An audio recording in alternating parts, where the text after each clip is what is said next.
allais sortir et puis tu n'es pas sorti. Quand les gens ont dit qu'ils allaient marcher, là, pourquoi tu as dit que tu allais sortir? Aïe, tu sais pas, le samedi là, hier là. Mais samedi, la marche, c'était à Saint-Jean.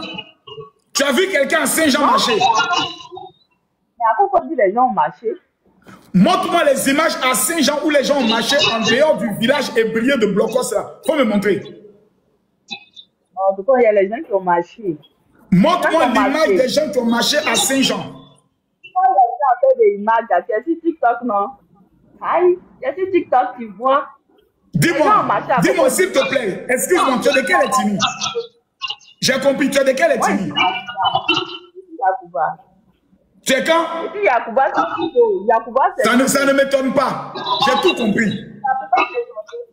Non, j'ai tout compris. Rien que quand tu m'as dit que tu es Yacouba, j'ai compris.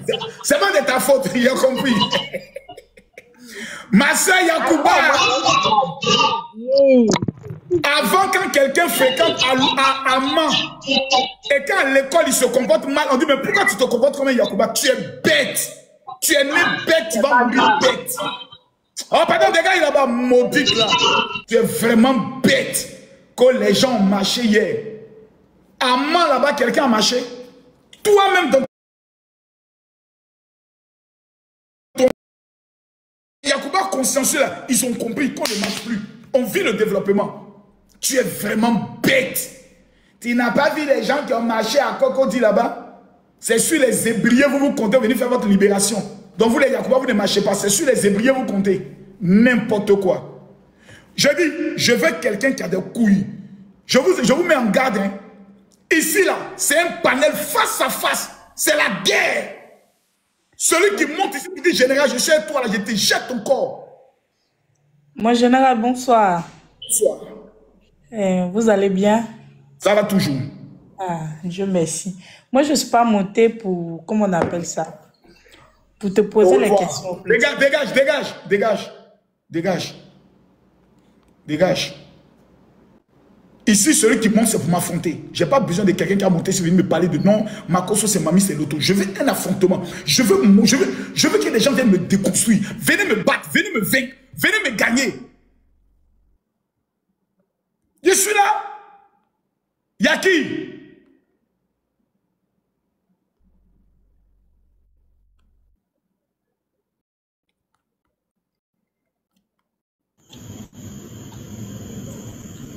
Allô?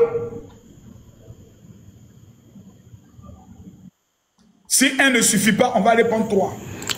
Allô, général, bonsoir. Bonsoir. Je vous écoute. Bonsoir, général. Bonsoir, je vous écoute. Comment tu vas? Ça va, je vous écoute.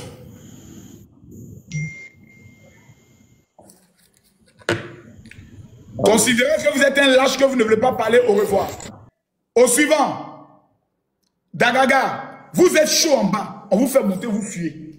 Ah, bonsoir, mon Dieu. Bonsoir. Vous allez bien, j'espère. Toujours. D'accord. Moi, j'aimerais savoir une chose, quoi. Depuis quand vous êtes devenu politicien? Tu as quel âge? Moi, mon âge n'a rien à voir avec la question que vous avez posée. Depuis 2020. Depuis 2020. Chaque fois que mon pays a été attaqué, ou mon pays a été face à une situation critique, Camille Makosso a pris ses responsabilités. En 2020, c'est moi qui ai tué Chris Yapi. En 2020, c'est moi qui ai empêché aux opposants de faire un coup d'État en Côte d'Ivoire. Laissez-moi parler, s'il vous plaît. Quand je parle, tu te tais. Quand je finis, maintenant, tu poses ta question. On appelle ça un enfant bien élevé. Merci. Donc, depuis 2020, à chaque élection présidentielle, je prends mes responsabilités pour ne pas que des rebelles viennent égorger tes parents. On n'appelle pas ça la politique, on appelle ça être patriote. Prochaine question. Mais là, un temps, vous étiez pasteur, non? Vous étiez pasteur. Hier,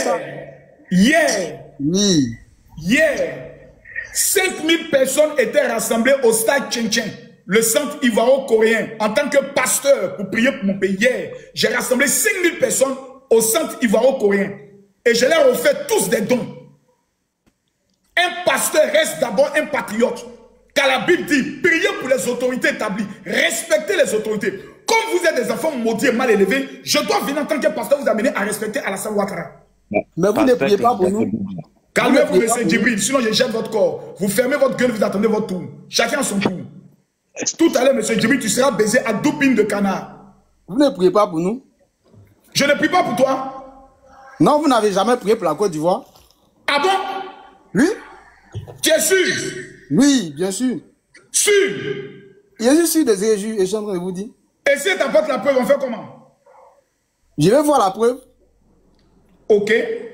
D'accord. Ok.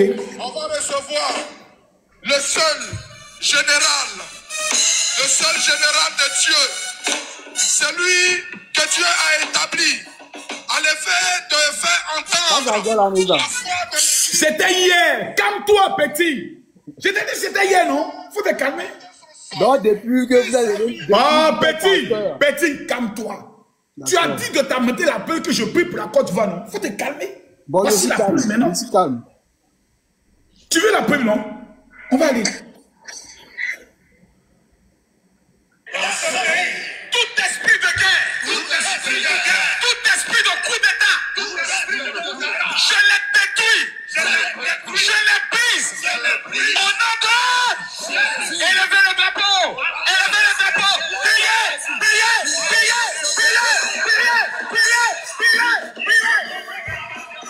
Mais la coup d'État, là, ce n'est pas un esprit.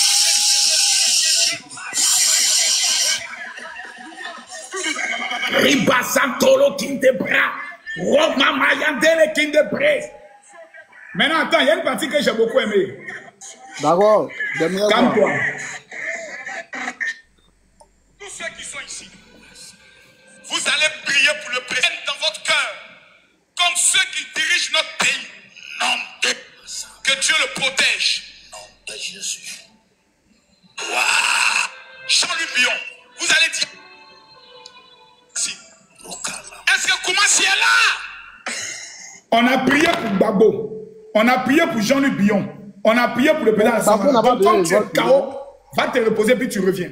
Au suivant, maintenant, monsieur Djibril, vous êtes un peu excité tout à l'heure là. Quand vous venez ici, c'est la première fois que vous allez parler dans votre vie devant 6000 personnes. Donc, vous vous calmez, vous buvez un peu d'eau et quand c'est votre tour, vous venez affronter le numéro 1, le général, toute catégorie confondue. Déverrouillez maintenant votre micro et puis vous venez maintenant face à moi.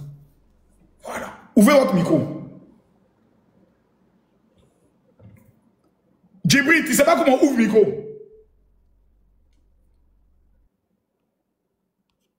Il faut appuyer sur enregistrer là. Tu as ouvert ton micro. Merci. Tu ne sais pas comment on ouvre le micro, je viens d'ouvrir ton micro. Maintenant, je vous écoute. Vous dites quoi? Je voulais que tu laisses la politique, va à l'église. Voici mon église qui est ici. Ah, c'est tout ce que tu venais me dire. Oui, oui. Mais hier, on était à l'église, je n'étais pas vu, mon petit. Hier, on était à l'église. Voici mon église. Voici le peuple que moi je rassemble. Mais je n'ai pas vu la Bible. Mais pourquoi tu n'es pas venu à l'église, mon petit?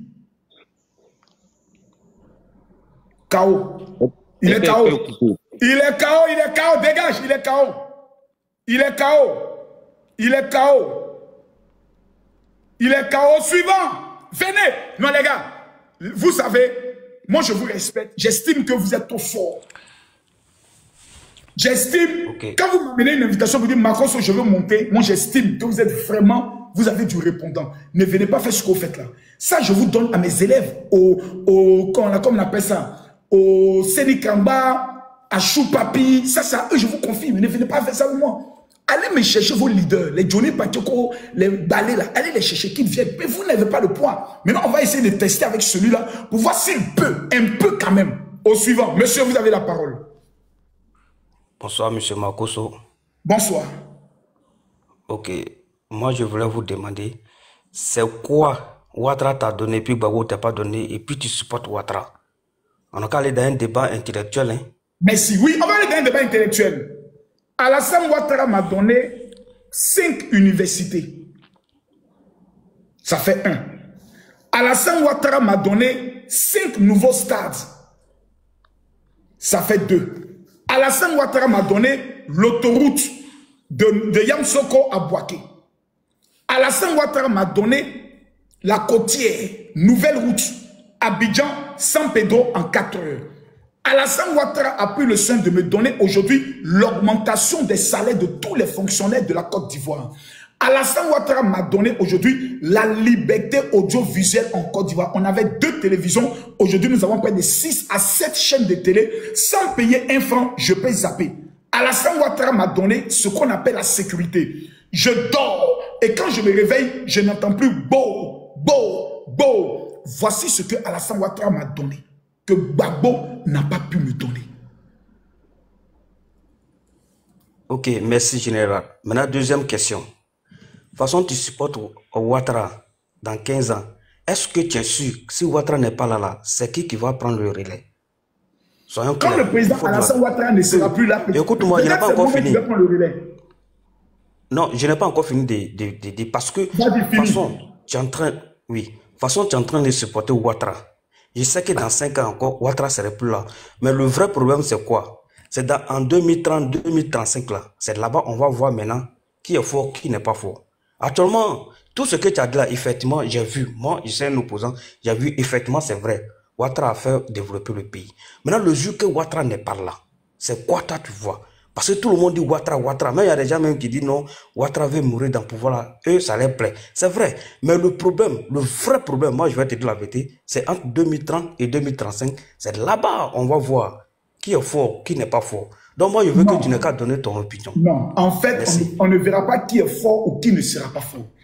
La Côte d'Ivoire, ça nous appartient à nous tous. En 2030, 2035, peut-être que ça sera Charles Blé Goudé. Quand c'est lui qui est président, tous les Ivoiriens, sans exception, on doit lui faire allégeance. Peut-être que ça sera Jean-Luc Billon. Tous les Ivoiriens, sans exception, on doit lui faire allégeance. Peut-être que ça sera, comme il s'appelle, Awa Dombelo. Tous les Ivoiriens, sans exception, nous devons cultiver quelque chose qu'on appelle l'intelligence. Je n'aime pas le président Gbagbo.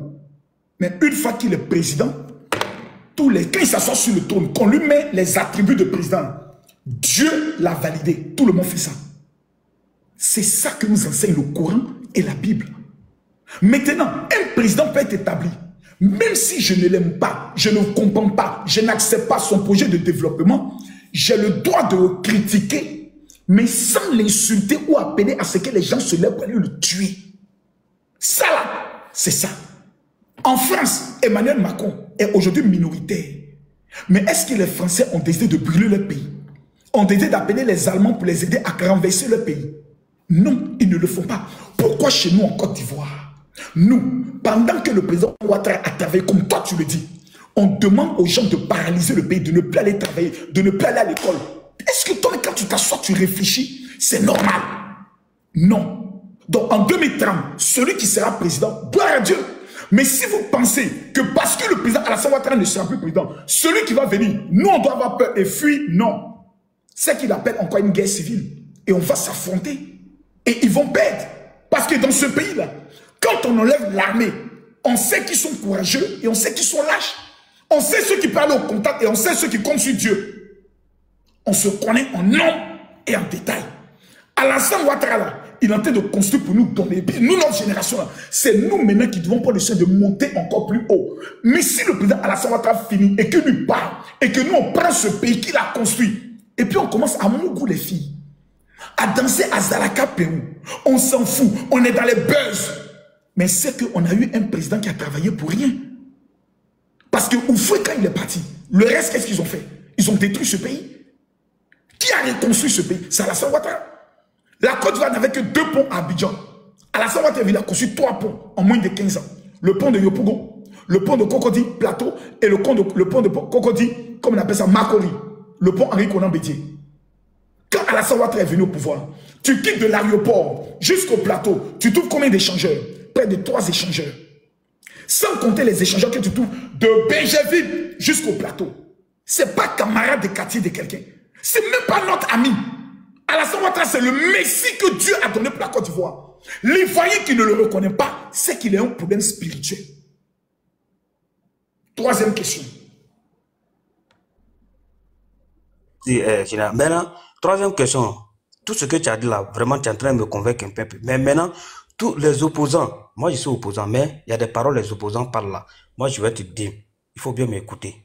Pourquoi les opposants, moi je n'aime pas ça. En tout cas, je suis opposant, mais je n'aime pas attendre ce bon-là, quoi. Pourquoi il y a des opposants qui disent, quand... Je t'entends plus, hein.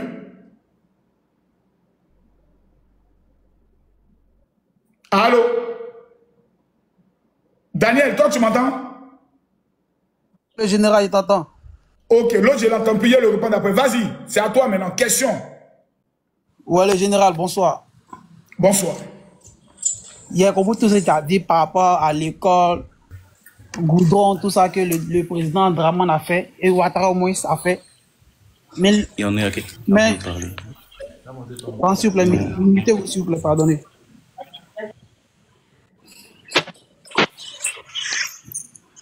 Mais le général, tu sais que tout ce qu'il a fait là, c'est son plein droit, non? Parce que on a élu pour ça. C'est son droit qui est là. Voilà. Donc, tout ce qu'il a fait, c'est pas nouveau. Normalement, on a voté pour qu'il puisse développer le pays. Donc, on va pas prendre ce développement pour venir dire que non, il a fait ça. C'est son plein droit. Parce qu'on l'a élu pour ça. Voilà. Même, exemple, je prends exemple. Même le pays Maroc, même un fou arrive à manger avec 1 dirham. Est-ce que vous comprenez un peu? Même au pays, là, chaque moment t'appeler, envoie-moi tant, envoie-moi tant. On parle de développement. Oui, c'est bien vrai, c'est bien beau le développement, c'est correct. Mais le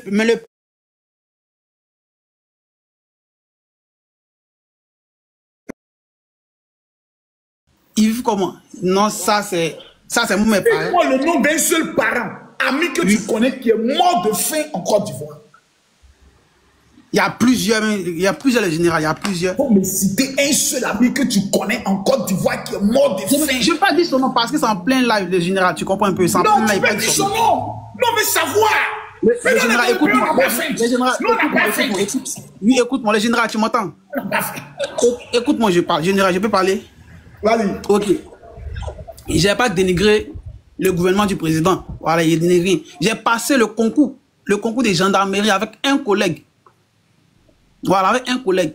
Moi ils m'ont repêché par rapport à quoi? Ils m'ont recalé, après ils recalé même. On est parti, mon nom était sur la liste. Où on doit t'envoyer le message pour que tu viennes. Et puis ouais, tu vas faire les visites médicales. Moi, je n'ai pas reçu de message. Oh, mon nom était sur la liste. Vous comprenez peu? Mon nom était sur la liste. Donc ça veut dire quoi? Ça veut dire c'est parce qu'ils ont envoyé mon nom. Il peut avoir un problème technique. Est-ce que tu as fait des recours? J'ai passé à chaque fois, je passais là-bas. À chaque fois, je partais là-bas. À chaque fois. Donc ça, par exemple, c'est un fait sociétal que on peut dénoncer. Voilà. Maintenant, je te donne une information. Vas-y. Je te donne une information. J'ai la liste de tous les commandants de brigade de la Côte d'Ivoire. C'est pas caché, c'est la liste. On a voulu nous faire croire qu'à l'école de gendarmerie, on ne prenait que les BT, plutôt les Djoula. Moi, j'ai la liste. Moi, ici, le général, moi, ici, est brillé. Ici, est brillé de Songon. Oui. Voilà, il est passé 2 fois, à 2 reprises. À 2 reprises. Mon nom sort. Mais il n'y a jamais reçu. Est-ce que d'autres ébriers, par exemple, qui ont été pris? Oui, je connais d'autres. Mais pourquoi si toi, il y a eu un problème? C'est que ton appel, c'est problème de sorcellerie. Tes parents sont sorciers. Il y a des sorciers. C'est pas sorcellerie. Écoute-moi. C'est la sorcellerie. Calme-toi. Pendant que je vois la sorcellerie derrière ton affaire. Tu vas t'en sorcellerie. C'est la sorcellerie qu'on a fait là. On fait des feuilles qu'on se prend. C'est que c'est la sorcellerie. Tu as été pour faire attaquer. Ok, attends, je passe, s'il vous plaît. Le général, vous comprenez. Donc, tout ce qui est école, goudron, Coupe du Monde, terrain, tout ça là, c'est son plein droit. Ça, c'est pas nouveau pour nous les Ivoiriens. C'est son plein droit. Donc là, maintenant, restons sur ça là. Okay, est-ce que tu sais qu'en Côte d'Ivoire, il y a un président qui avait mis ce qu'on appelle un budget sécurisé, qui pouvait prendre de soins, qui gagnait 1000 milliards. Mais qui avait cet argent, il n'a rien fait. Mais ils n'ont pas laissé gouverner le pays en tant que tel. Le général. Ce que tu dis encore, c'est faux. Laisse-le te parler. Ça là, c'est un mensonge qu'on vous a fait croire. Je t'explique. Ah bon? Ok, explique-moi, je vais comprendre. Il y a eu la rébellion en 2002. Donc, Bouaké, là, c'était fermé. Tout ce qui venait de Bouaké, de Korogo, les impôts n'entraient plus. Donc, on avait la partie, Gbagbo nous a dit, nous avons la partie utile. Eux, ils ont la partie inutile. Donc, le nord est inutile, c'est le sud qui est utile. La boucle de café, donc, Gbagbo avait plus de chance. Puisque le Nord, pour lui, ne rapporte rien à la Côte d'Ivoire. Et la partie utile, c'était à partir de Bouaké, Yamoussoukro, jusqu'à l'ouest. Donc, il avait tout ce qu'on appelle économie. L'argent bien, bon argent. Parce que, je t'explique une chose. Quand tu as des enfants qui travaillent et d'autres ne travaillent pas, quand tu prends ton argent pour élever ceux qui ne travaillent pas, tu dépenses plus. Donc, pour le président Laurent Gbagbo, c'est les gens du Nord, là. Eux, ils étaient inutiles. C'est-à-dire, nous, on prend toujours de l'argent pour développer le Nord, pendant que dans l'économie, eux ne rapportent rien. Donc, le Nord était coupé, on n'avait seulement que le Sud. Donc, il pouvait prendre l'argent pour développer le Sud mieux que le Nord. Il n'a pas fait. Dans son village, Gagnoa, il n'y avait pas route. Pourtant, l'argent était là. Il a mis en place un budget sécurisé. On avait l'électricité qu'on vendait. On avait le cacao. Mais est-ce que c'est une affaire d'argent? Même pour nettoyer Abidjan. Abidjan était sale. Lui-même, il dit dans sa vidéo, oui, Abidjan est sale. Il a pris l'argent de la Côte d'Ivoire pour aller payer une usine de cacao aux États-Unis qu'on n'a jamais vue. Et après, on apprend qu'il a été marmaillé. Donc, ce n'est pas une question de il peut le faire. C'est une question de qui est intelligent pour tracer des plans, des programmes, capable de pouvoir convaincre des investisseurs et pour le soin de recruter les usines et les opérateurs crédibles pour pouvoir réaliser le projet. L'autoroute d'Abidjan jusqu'à Bouaké est propre, mais le président Alassane Ouattara, malgré que le goudron est bon, est en train de mettre encore une nouvelle couche encore. On appelle ça la programmation, on appelle ça la gestion, ça s'apprend. On n'improvise pas. Tu ne peux pas prendre un fou, le mettre à la tête de la Côte d'Ivoire, puis il va faire ce qu'Alassane Ouattara fait. Ce n'est pas possible. Parce qu'il ne connaît pas. Il ne sait pas que l'IRM, c'est une machine. Toi, tu vis dans quel pays? Tu connais l'IRM? Est-ce que tu connais ce qu'on appelle un IRM? Non, non, c'est quoi? C'est des machines qu'on a à l'hôpital. Quand on te met dedans, la maladie que toi tu dis tu sens, mais tu ne vois pas. On a mis radio, on ne voit pas. On a mis scanner, on ne voit pas. Il y a une machine. On te met dedans, ça te rend coin.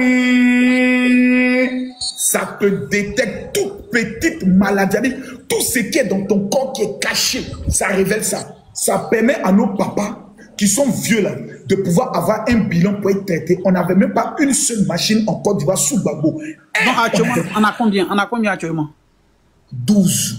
12, ok.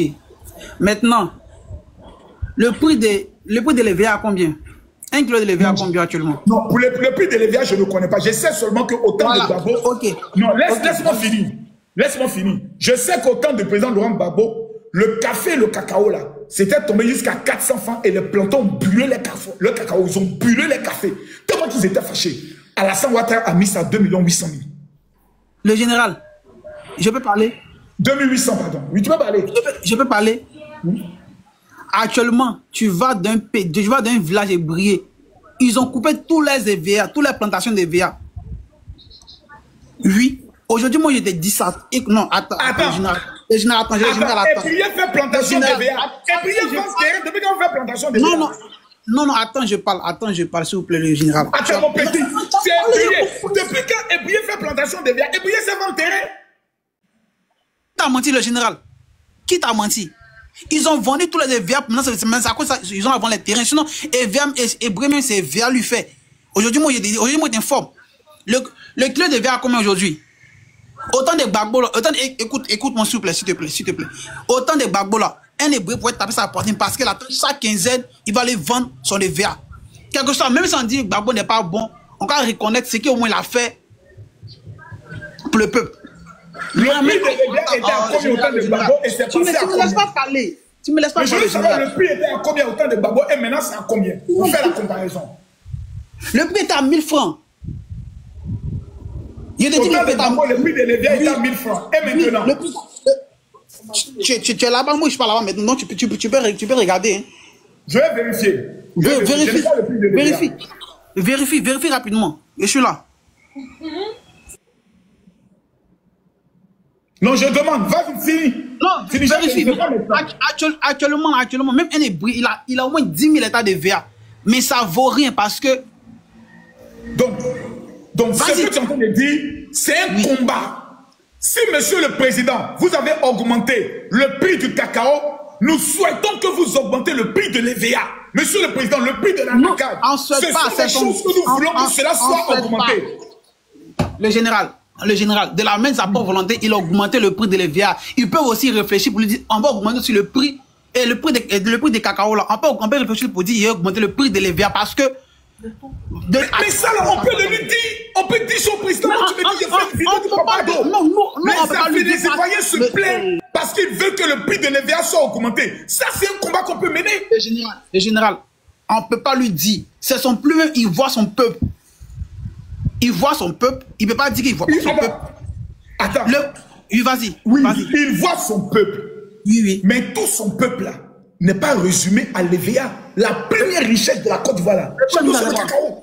C'est le cacao. Le premier ministre, c'est quoi? Pardon? Le premier ministre, c'est quoi? C'est un ébrier. Donc, maintenant, s'il te plaît, écoute-moi, il y a aussi une question que vous devez vous poser. Pourquoi le prix de l'EVA a chuté? Parce que tout ce qui aujourd'hui est plastique, la plupart des Européens veulent s'en débarrasser. Parce qu'on estime que ça pollue la terre. Donc il faut aussi chercher pourquoi le prix de l'EVA a baissé. Mais moi, je sais une chose. L'EVA, là, tu sais qu'il y a des graines, non? Vas-y, oui, très bien. Il connaît très bien. Il y a des graines. Et c'est un planteur, vas-y. Aujourd'hui, là, ces graines-là servent aujourd'hui, là, à pouvoir créer des médicaments. Donc maintenant, au-delà de l'EVA, la graine qu'on jetait avant, qu'on brûlait, sera désormais vendue grâce au président Alassane Ouattara. Donc l'EVA seulement tu le récupères et puis la graine qui est jetée à terre là, désormais vous allez pouvoir vendre ça. Ça, c'est ce qu'Alassane Ouattara a mis en place pour qu'au moins le coût de l'EVA que vous ne rattrapez pas, vous puissiez rattraper par les graines. Je vous jette. Il y a une question. Vas-y. Pourquoi pendant tout ce temps, il n'a pas augmenté le prix du cacao? Et puis, ça a quelques jours de les élections, il augmente le prix. Je veux savoir pourquoi. Merci beaucoup. Non, s'il vous plaît, parce que tout le monde reconnaît que le prix du marché international se porte mieux. Et deuxièmement, le prix du cacao en Côte d'Ivoire est plus cher que celui du Ghana aujourd'hui, je vous parle. Maintenant, soyons honnêtes, nous avons désormais une économie de notre pays qui est très dense. Tous les salaires des fonctionnaires en Côte d'Ivoire ont été augmentés. Laisse-moi finir. Nos parents qui sont à la retraite là, si avant ils prenaient 100 000 francs, le président Alassane Ouattara vient de décider qu'on doit doubler leur salaire. C'est-à-dire s'ils avaient 100 000, nos retraités ont désormais 200 000. Ça n'a jamais eu lieu dans l'histoire de ce pays. C'est Ado qui l'a fait. Donc quand le prix du cacao augmente, ça veut dire que l'économie se porte bien. On peut prendre le soin de pouvoir permettre que d'autres éléments puissent monter. Pourquoi? Parce qu'on a découvert maintenant des gisements de pétrole. On a découvert les plus grandes raffineries, plutôt les plus grands gisements d'or au niveau de la Côte d'Ivoire. Donc là où les prix étaient bas, les choses maintenant vont augmenter pour le bonheur de nous les Ivoiriens. Ce que nous devons faire, c'est de dénoncer. Mais de le dénoncer dans le respect. Quand on constate un fait, on doit le dénoncer. Ah papa, tu as augmenté pour les planteurs de cacao. Là, nous on n'est pas content. Papa, on n'est pas content. Papa, on n'est pas content. Pourquoi? Nous on veut que les gars aussi soient. Donc il y a la manière de demander. Tu veux qu'on dénonce et puis l'appel si vous vont venir arrêter les jeunes, c'est bien ça. Je t'explique. On ne peut jamais. Écoute-moi bien. Je fais une vidéo. Monsieur le Président, je suis fils d'un planteur d'EVA. Je ne suis pas content. Papa Ado, vous avez beaucoup travaillé pour la Côte d'Ivoire. Mais il y a un plan sur lequel j'estime pour moi que vous avez échoué. Et je sais que vous pouvez relever le défi. Le prix de l'EVA.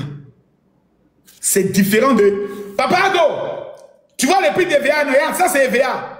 Ton mot dit tu as échoué. Ça, ce n'est plus une revendication, c'est une injure. Donc, il y a la manière de revendiquer. Il y a la manière, tout dépend de la manière. Par exemple, toi, tu peux parler avec moi. Si je te dis, oh, va là-bas, tu mens. C'est comme si j'étais insulté. Mais si je te dis, ce que tu dis est une contre-vérité, le mot est tellement joli que ça n'apparaît pas à une injure. Donc, tout dépend de la manière. Daniel, je t'ai toi accordé du temps, laisse-moi prendre quelqu'un d'autre aussi. SBA.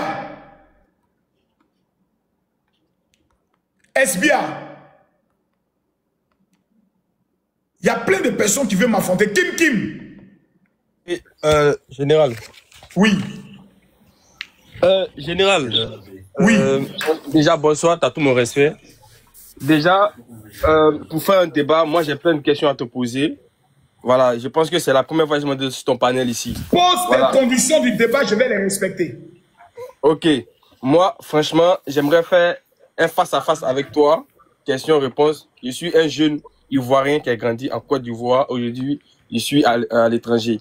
Je me suis jamais intéressé à la politique de la Côte d'Ivoire parce que moi, je considère que, franchement, la politique, c'est un monde un peu qui n'est pas pour moi.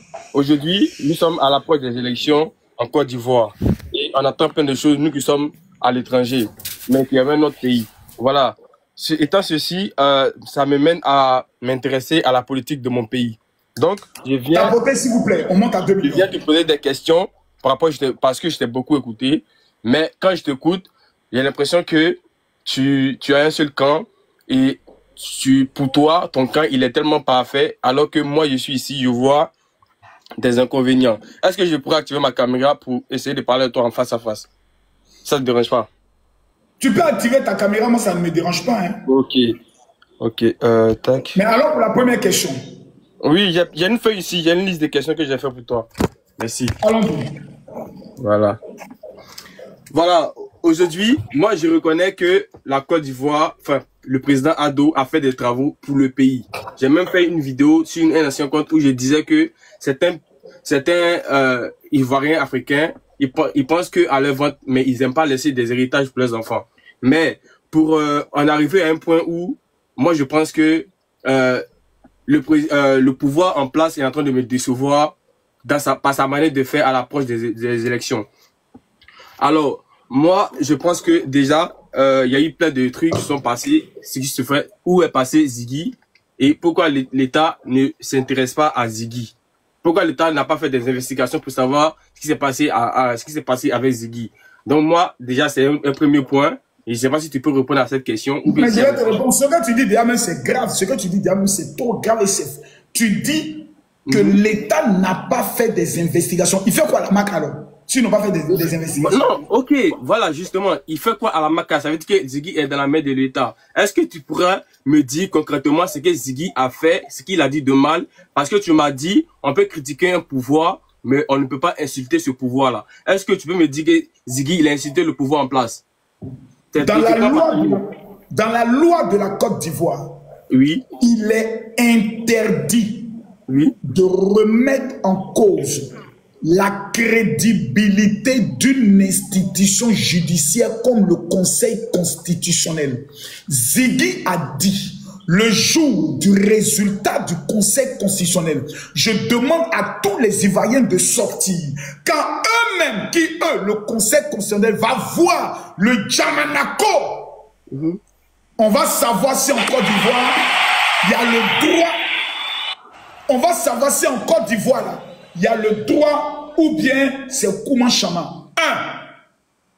Tu appelles les gens à sortir pour mettre la pression sur le Conseil constitutionnel. C'est un délit. 2. Tu remets en cause la crédibilité de la justice de Côte d'Ivoire. En sémant un doute, on va voir si en Côte d'Ivoire, il y a le droit ou c'est Djamanako. C'est passible d'emprisonnement. C'est pour cela que je dis aux jeunes comme vous, prenez la vidéo de Ziggy, allez voir un avocat, dites-lui, monsieur l'avocat, quand vous écoutez ce monsieur parler là, est-ce que dans ce qu'il dit, il y a des éléments qui peuvent l'amener en prison? Il vous dira oui. Prenez la vidéo, laisse-moi terminer. Vous prenez la vidéo, vous interrogez ChatGPT, vous introduisez la vidéo dans ChatGPT, dites-moi, quelles sont les infractions judiciaires dans les propos de ce monsieur? Ça vous fait sortir la liste. On n'a pas besoin de débattre pour ça. Ok. Vas-y. Ok. À chaque fois que tu parles, il y a des choses que tu dis, mais tu ne respectes pas. Je te dis, tu es en train de parler de constitution et tu es en train de parler de justice. Ok, je te le concède de ce que tu viens de dire. Mais est-ce que la même justice ne dit pas qu'on ne peut pas condamner quelqu'un sans l'avoir jugé devant le juge? Est-ce que Ziggy a été jugé? C'est la Constitution qui le dit. Est-ce que Ziggy a été jugé? Est-ce qu'il était devant la justice et la justice a tranché? On ne peut pas le condamner comme ça. Même s'il même quelqu'un qui a tué quelqu'un, on ne peut pas le condamner sans l'avoir jugé. Mon petit, oui. Tu es déjà fini. Tu es déjà mort. Là où tu es là, tu es mort, c'est fini. Je sais, mais réponds à ma question. Le débat est clos. Non, je suis un Ivoirien, je veux savoir des choses. Parce que Ziggy n'a jamais été condamné. Mais alors, Maka, c'est pas une prison? On t'envoie en prison quand tu es en instruction. Même quand on t'arrête, on te défait à la Maka. 15 jours après, quand c'est un flagrant délit, on s'en te juger 15 jours après. Aller à la Maka ne veut pas dire que tu es déjà condamné. Ben, écoute. Bako était à la CPI, non? Oui. C'est une prison, non? Oui. Est-ce qu'il avait été condamné? Parce qu'il était, c'est parce que l'État l'a traduit là-bas et là-bas, il devait Bako être jugé. était en prison, n'est-ce pas? Oui. Est-ce que du fait qu'il était en prison, ça veut dire qu'il avait été déjà condamné? Mais il était là-bas pour être jugé. Il n'a pas été jugé en Côte d'Ivoire. C'est normal qu'il soit là-bas. Il était sous surveillance à la haie. Mon petit, tu es un enfant. Amenez-moi quelqu'un de grand. Amenez-moi un grand. Lui, il ne comprend pas. C'est un enfant, il ne connaît pas. Quand tu vas en prison, ça ne veut pas dire que tu es coupable. Moi, là, j'ai fait 15 mois à la Maka. On ne m'a pas jugé. On te met en prison pour ne pas que tu fuis. Et puis, on demande à un juge d'ouvrir une enquête sur toi. Et puis, on vérifie toutes les informations. Quand tu es innocent, on te libère. Quand tu es coupable, après, on te juge.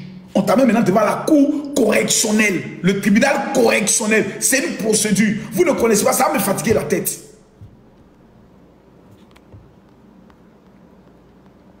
Parce que je suis obligé d'enseigner le droit, de t'apprendre beaucoup de choses, ça va me fatiguer. Donc Ziggy, il est là-bas, voilà, il est là-bas. Il ne connaît pas. C'est difficile. Et ça me fatigue la tête. Parce que je suis obligé de t'enseigner le droit, après encore, et puis dans ce qu'il va dire, tu vas répondre encore une autre question, ça va me fatiguer. Le King. Bonjour en général. Première question.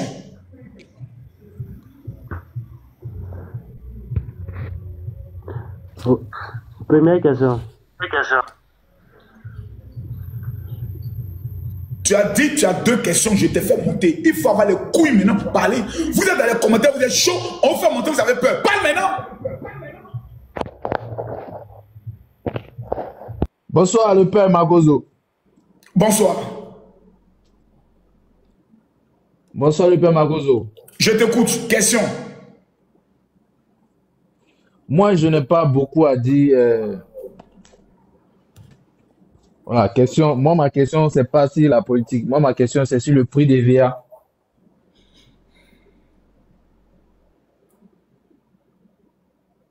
Parle.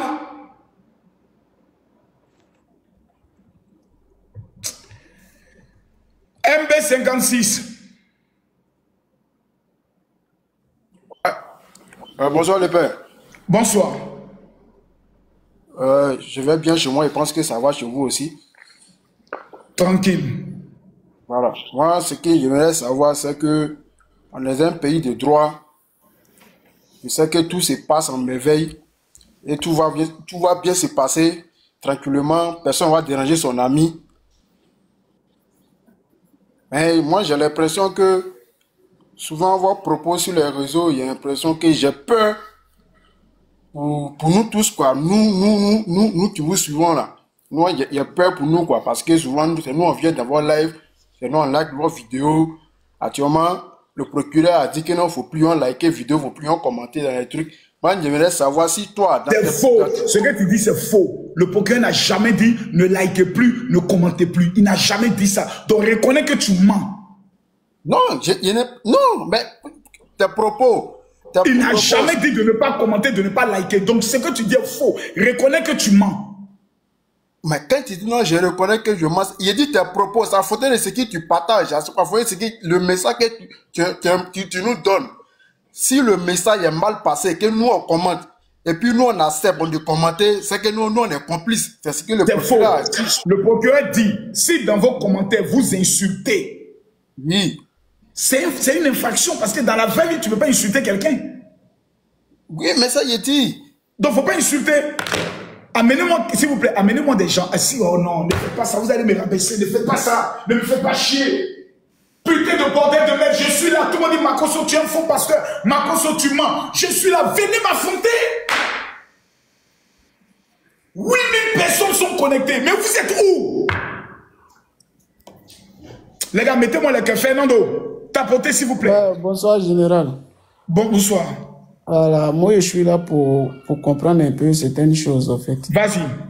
Voilà. Aujourd'hui, on voit qu'à l'approche des élections, le président a donné le prix du cacao. Donc, ma première question, c'est de savoir combien ils ont investi dans la campagne Café Cacao. Parce que déjà, Je vais être clair avec toi, je n'ai pas l'information de ça, je n'ai pas les chiffres. Ok, donc mon inquiétude, c'est de donner le prix. Et puis, bon, il n'y a pas suffisamment d'argent qui a été investi dans la campagne, puisque aujourd'hui, les producteurs se plaignent. Ça veut dire les acheteurs viennent, ils prennent cacao des producteurs là, ils y écrivent et puis ils leur disent on envoie le produit, après on va venir vous donner l'argent. Donc ça aussi c'est, moi je te parle de ça parce que tu fais beaucoup de vidéos et ça c'est un truc à parler de ça. Parce donc ils prennent un crédit et puis après ils vont venir payer. Voilà, ils prennent un crédit. Ça veut dire qu'on donne même le prix. L'État ne contrôle même pas l'achat de cacao dans les villages ni dans les régions. Ça veut dire les acheteurs là viennent, ils prennent le cacao en crédit. Or, sur papier, on dit le cacao est 1200, 1500. Mais quand les acheteurs viennent sans l'argent, ils prennent le cacao de nos parents, ils partent avec ça. Et puis, c'est après, ils viennent donner cet argent. Souvent, donc, c'est ce que tu es en train de dire là. C'est un grand débat qu'on doit ouvrir sur le café cacao. Un grand débat pour dévoiler tout ce qui se passe dans ce secteur. Je suis monté sur ton panel parce que tu as beaucoup suivi et il y a de cela longtemps, moi, je ne fais que t'envoyer des demandes. Moi, je ne viens pas ici parler du côté politique, mais je viens ici parler du côté gérance. Et c'est très important parce que quand on donne le prix du café cacao, il faut investir pour que le cacao soit acheté normalement dans la main des planteurs. Mais aujourd'hui, ce qu'on constate, c'est que le prix est donné, tout le monde est content. Mais sur le terrain, c'est même pas ça. Nos parents souffrent, le cacao est pris en crédit, souvent ça va au port, et les acheteurs qui ont pris ce cacao-là ne reviennent même plus donner l'argent. Parce qu'ils peuvent prendre le cacao et puis faire même plus de 2 mois, 3 mois. Ils sont partis à ça. Les gars appellent ça ce qu'on appelle dépôt-vente. S'il y a des gens dans les commentaires qui connaissent les parents au village, du côté Sassandra, San Pedro, Ganiwal, ils partent de tout Côte d'Ivoire. Ils peuvent témoigner. On appelle ça dépôt-vente. Et quand ils partent avec le produit, le président est devant toi aujourd'hui. Si le président Alassane Ouattara est devant toi, voilà, moi j'aime ces genres de débats. C'est un débat constructif parce que ça parle de la Côte d'Ivoire. Parce qu'il ne faut pas être là seulement pour acclamer. Il faut donner. Le président est devant toi ici maintenant. Il dit, mon fils Fernando, je t'écoute. Qu'est-ce que je dois faire pour que vous, les planteurs, vous puissiez jouir de vos produits? Quelle est la solution selon toi? Enregistrez la vidéo, s'il vous plaît. Vraiment, Makoso, si le président est devant moi aujourd'hui, là, il y a beaucoup de choses. Je vous dis, il y a beaucoup de choses, grand frère, qu'on peut dire au président de la République. Parce que le président de la République est à la tête d'un pays, mais ce n'est pas lui seul qui gère le pays. Il gère le pays avec nous, avec des idées. Et ces idées-là doivent être fiables et vérifiées sur le terrain. Parce que le président peut donner le prix, le financement. Quelle est la proposition? Comment faire? Tu as donné le problème. Maintenant, selon toi, la solution doit être quoi? La solution, d'abord, c'est ce qu'on investit dans la campagne au café cacao. D'abord, l'argent qu'on investit, il ne s'agit pas de donner le prix, mais il s'agit d'investir dans la campagne. Comment? On doit investir comment?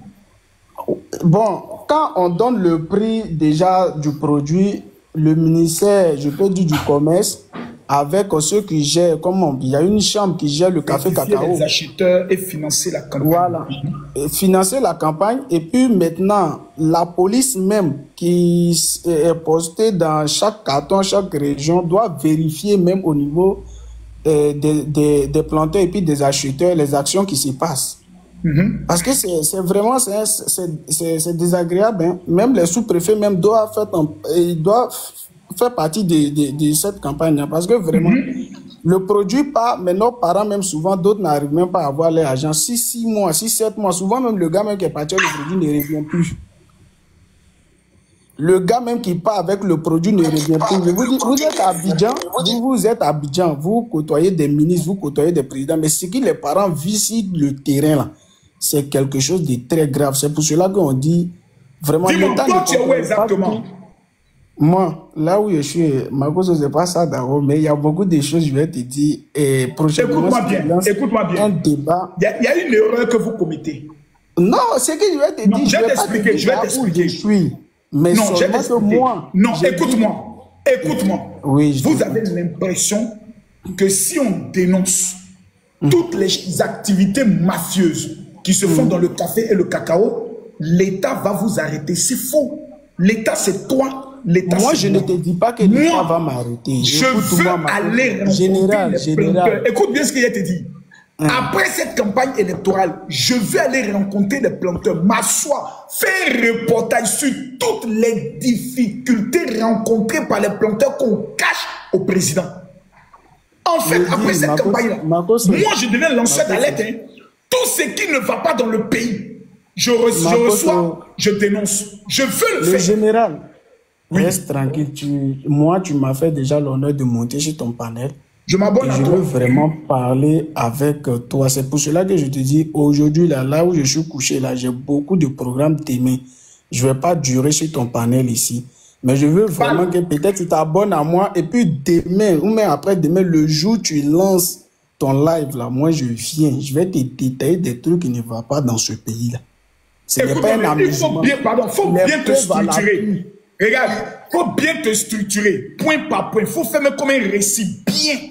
Sur tel point, tu développes. Et puis maintenant, on propose maintenant les solutions. Tout à l'heure, tu as parlé de l'implication des sous-préfets, l'implication de la police. L'autre a parlé des certifications des acheteurs. Voici des éléments sur lesquels on va taper. Parce que ça ne sert à rien que les planteurs se cassent la tête, plantent leurs produits.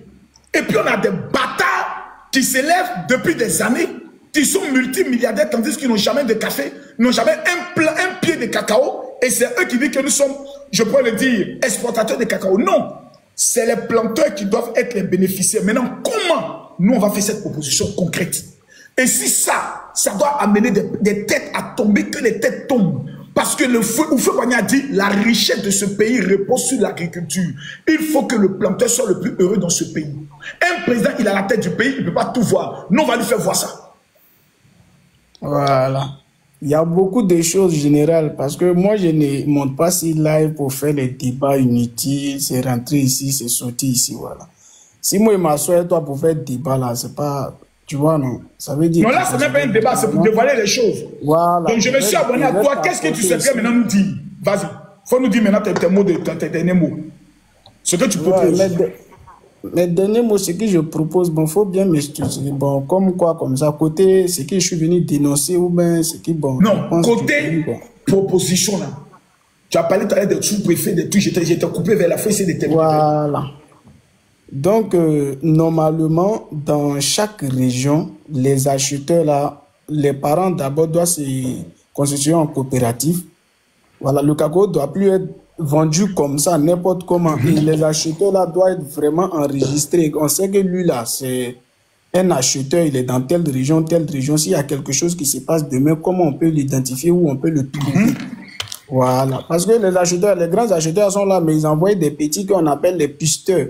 C'est eux peut-être même qui rentrent dans les campements, dans les quoi, quand ils envoient les... Et puis, même les reçus qu'ils donnent à nos parents, là, ce n'est pas des reçus de société. C'est comme quand tu rentres dans un magasin, tu es parti acheter un petit truc, on te donne un faux reçu. On ne sait même pas si le reçu là même là, c'est pas reconnu à quelque part. Parce que c'est comme un bout de papier, on écrit là-dessus, tu as pesé cacao, c'est comme ça. Donc, on va venir dans tel jour, tel mois, te donner ton argent. Vraiment, il y a beaucoup de problèmes dans Côte d'Ivoire. Quand ils voient les gens s'asseyent, juste pour parler du côté politique là seulement, moi ça me fait mal parce que donc si l'État finance par exemple, je prends un exemple simple, l'État finance par exemple des coopératives à créer par exemple dans les différentes régions des grands entrepôts où ils vont stocker par exemple les cacao et puis traiter directement avec, comment on pourrait le dire, des acheteurs certifiés. C'est un peu de ce genre. Je ne maîtrise pas le secteur. Oui, c'est un peu de ce genre, mais c'est ce qu'on appelle un pays très organisé et puis bien structuré. Parce qu'aujourd'hui, je t'explique, je te parle comme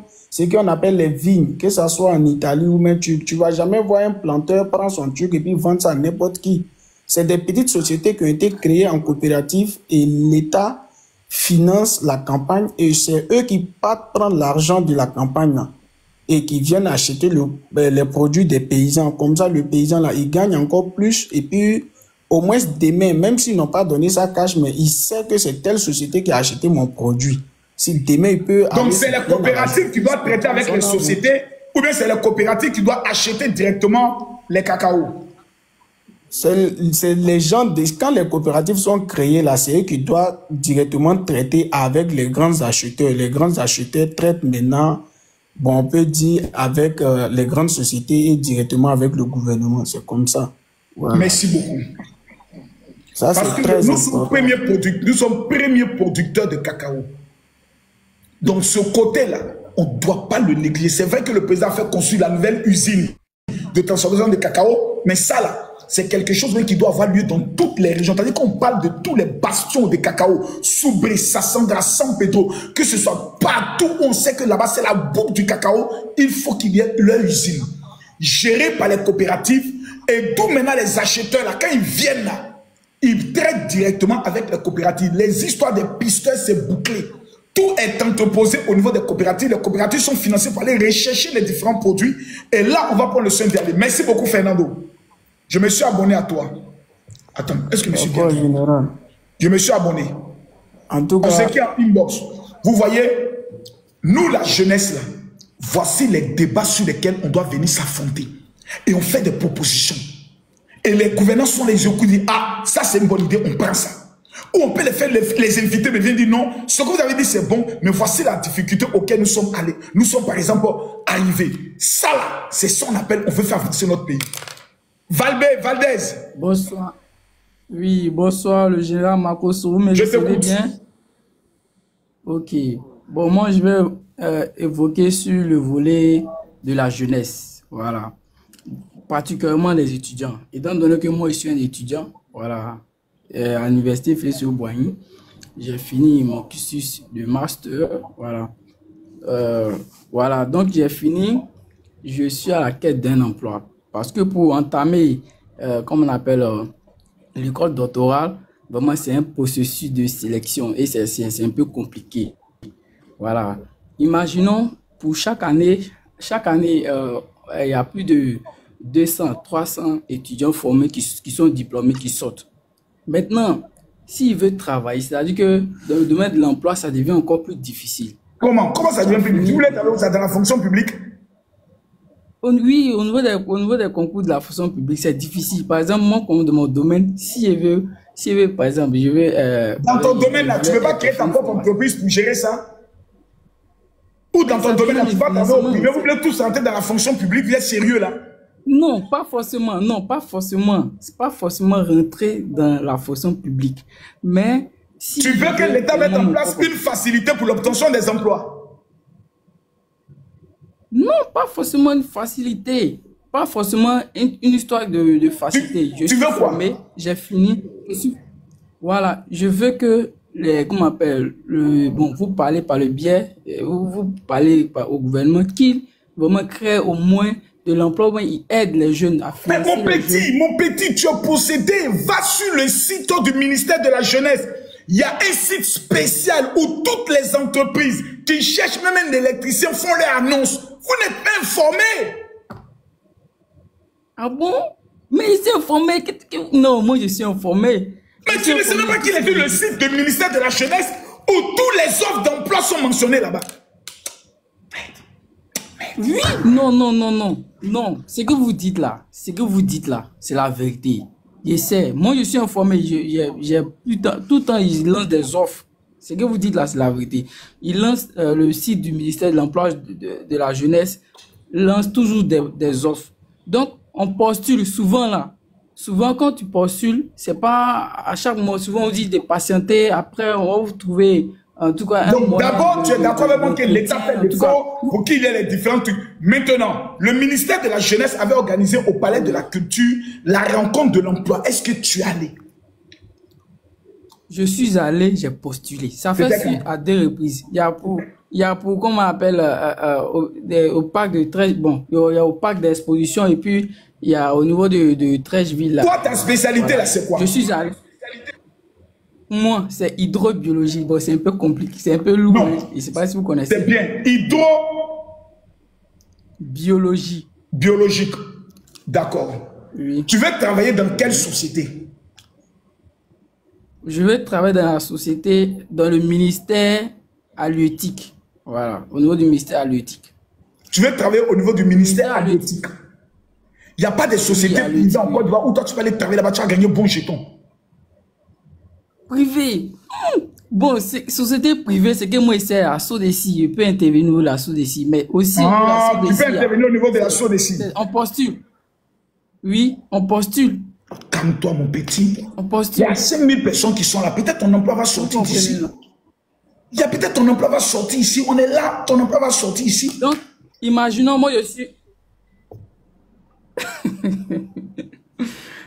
D'accord. Donc, quel est ton numéro? Donne-nous ton numéro de téléphone pour une société qui veut t'embaucher. Donne-nous ton numéro. Le numéro de téléphone, mon numéro 07 87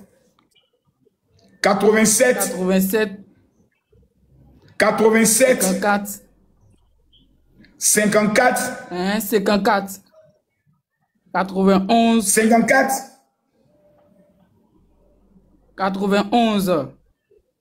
91. Donc 07 87 87 54 91. Non. C'est pas 2 fois 87. 0, il répond 07 87 54 91 89 à la fin. Ok, 07 87 54 91 89. Messieurs, voici un jeune Ivoirien qui veut du travail. Merci. Avant la fin de ce mois, Dieu te donne ton travail au nom de Jésus. Amen. Mais on ne va pas rester dans ça. Moi, je suis venu par rapport aux opposants là, qui disent qu'ils veulent marcher là. Mais ils sont où? Les jeunes veulent travailler. Allez-y. Nevila, question.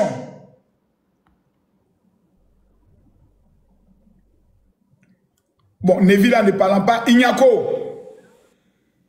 Général. Oui. Est-ce que je peux parler 2 minutes pour descendre, s'il te plaît, vite fait?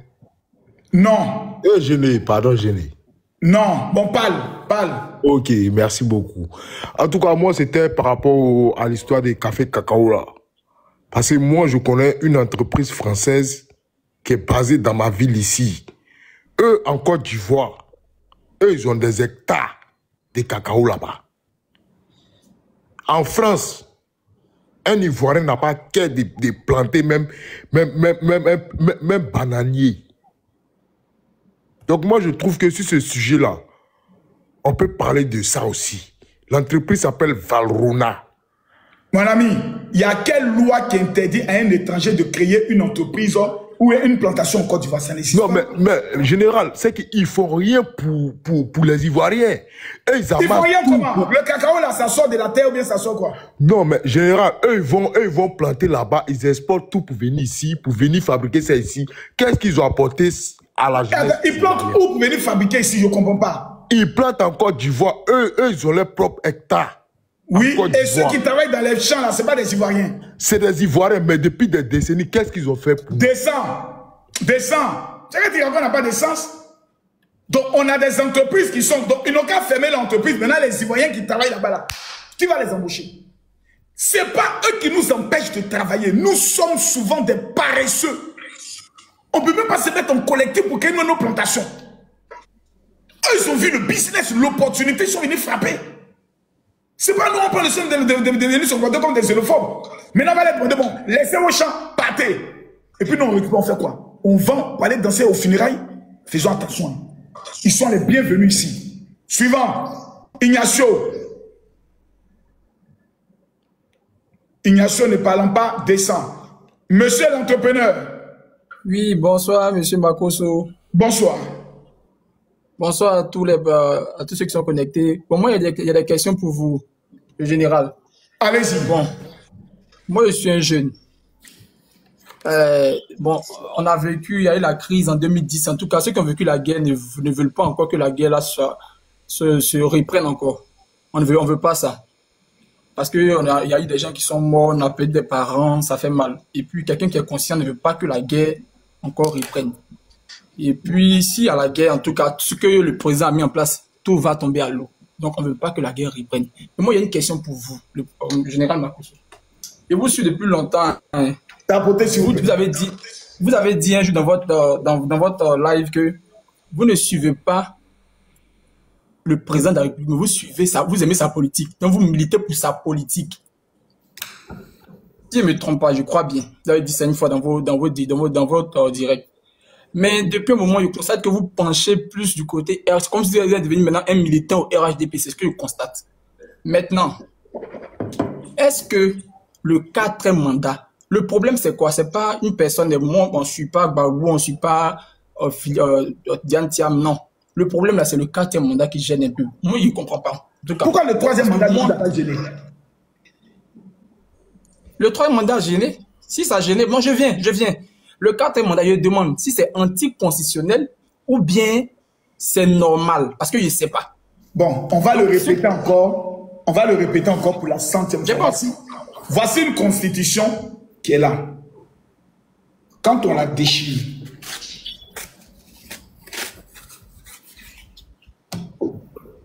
et qu'on prend une nouvelle constitution, tu as le droit de te représenter. Je reprends. Chaque constitution est comme une femme dont tu as le droit de la mougou 2 fois. Quand tu changes la femme et qu'une nouvelle femme vient, tu la mougou ou tu la mougou pas?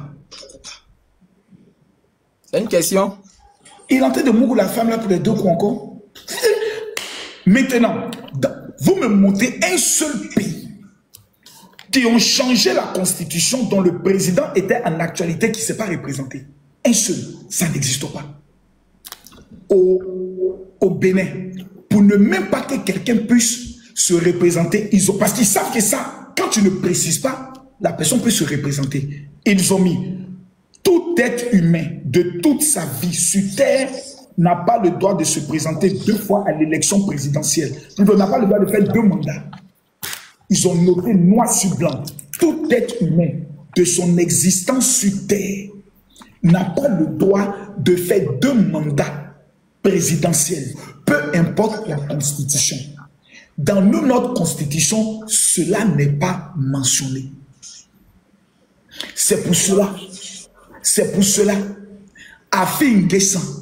Et puis, comme il s'appelle, il y a un gars qui s'est dit société civile qui a fui, qui allait se coucher aux États-Unis. Ils ont dit la constitution de 2016. C'est qui ce gars-là? J'oublie son nom. Il s'appelle comment le gars qui allait se cacher aux États-Unis? Le gars de la société civile, il s'appelle comment? Qui marche un peu bleu boudé là. Il s'appelle comment, les gars, s'il vous plaît? Oh, j'oublie son nom. Le gars, voilà. Boga. Il s'appelle Boga Sako. Voilà. Monsieur Boga. Il a dit. C'est un juriste, non? De formation. Boga Gervais. C'est un juriste. Il a dit. C'est que si vous votez cette constitution, il n'y a pas un élément de là qui l'empêche de se représenter. Hein. Je vous mets en garde. Et en Côte d'Ivoire, nous sommes un État tellement sérieux que pour ne pas que toi et moi on fasse des débats là, on a créé un conseil constitutionnel. Et ceux qui sont là-bas, je crois les 12 juges ou autres là, ce sont des juges, enfin, mon gars, qui peut t'enseigner le droit. C'est eux qui soignent le droit. Ce sont des docteurs en droit. C'est eux là qui doivent se prononcer quand il s'agit de la Constitution. C'est pas toi, c'est pas moi, c'est eux. Tous ceux qui ont écrit la Constitution en Côte d'Ivoire n'ont jamais fait vidéo pour dire la Constitution ne permettait pas à la Ouattara de se présenter. D'accord, mon général, c'est bien compris. Votre problème de 4 mandats, c'est un élément que les opposants veulent utiliser pour vous galvaniser, pour faire un coup d'État. C'est tout. Non. Moi, je voulais savoir. Maintenant, tu sais. Je comprends. Maintenant, si après le président, après, si à les élections qui gagne, il fait son 4e mandat, supposons. Son 2e mandat de la Nouvelle République. Vas-y. Ok. Son 2e mandat de la 3e République, c'est ça, non? Merci. Ok. Donc, après, en 2030, si il n'est plus président, qu'un autre président vient au pouvoir, il a droit à faire combien de mandats? Un mandat non renouvelable. 2 mandats non renouvelables. Maintenant, à son 2e mandat, s'il appelle tous les Ivoiriens à déchirer cette constitution de la 3e République et leur dit, on va établir encore une nouvelle constitution de la 4e République, il a le droit de se représenter encore 2 fois. Ok, mon général, maintenant il y a une question. Vous trouvez ça normal? Donc, chacun va venir faire ça. Bon, je prends l'exemple. Si moi, il me présente, non, je viens. Il me présente en 2030. Je fais un mandat en 2035. Il me présente encore en 2040. 2040, comme tu as dit, comme vous avez dit, je déchire la constitution, je fais une autre constitution aux Ivoiriens, ils acceptent. Ils me présentent encore 2 fois encore, 2040, 2045, 2050. S'ils acceptent, si le peuple de Côte d'Ivoire va voter oui attends, non, laisse-moi finir. Si le peuple de Côte d'Ivoire va voter oui à ta nouvelle constitution, ils n'ont plus le droit de venir se plaindre pour dire pourquoi tu fais encore 4 mandats. C'est eux qui ont validé ça. D'accord. Donc, si j'envoie une constitution que j'ai dit, voici la nouvelle constitution. De 5 ans, on passe à 7 ans. Et le président a le droit de faire 4 mandats. Si j'amène ça devant le peuple, qui vont voter oui, c'est validé. C'est le peuple qui décide. C'est le peuple qui est souverain. Ce que vous dites là, je mets ça, je mets ça en, je ne sais pas si c'est faux, ouais. Je vais aller vérifier toutes ces informations là. Parce que quand on dit quelque chose, on doit vérifier pour voir si c'est vrai ou c'est faux. Il y a les vérifier. Et puis demain, s'il y a votre souci dans votre panel, je vais monter encore, vous revenez parce qu'on veut comprendre. On veut comprendre. Si on comprend et je suis là pour vous aider à comprendre en tant que votre père. Non, non. Moi-même, je suis allé à l'école, je suis intellectuel. Ça, c'est la première question. La deuxième question, vous n'avez pas répondu à ma première question. J'ai demandé, vous avez dit dans votre début là, quand vous avez milité. Mais je te réponds à ça. Oui, c'est fini, oui. Maintenant, vous avez dit, non, je viens. Vous avez dit que vous ne suivez pas. Tu as l'impression que je suis devenu RHDP. Non, il y a te réponse sur ça. Ok. D'abord, est-ce que c'est un délit d'appartenir à un parti politique? Non. C'est pas un délit. Je peux être FPI aujourd'hui.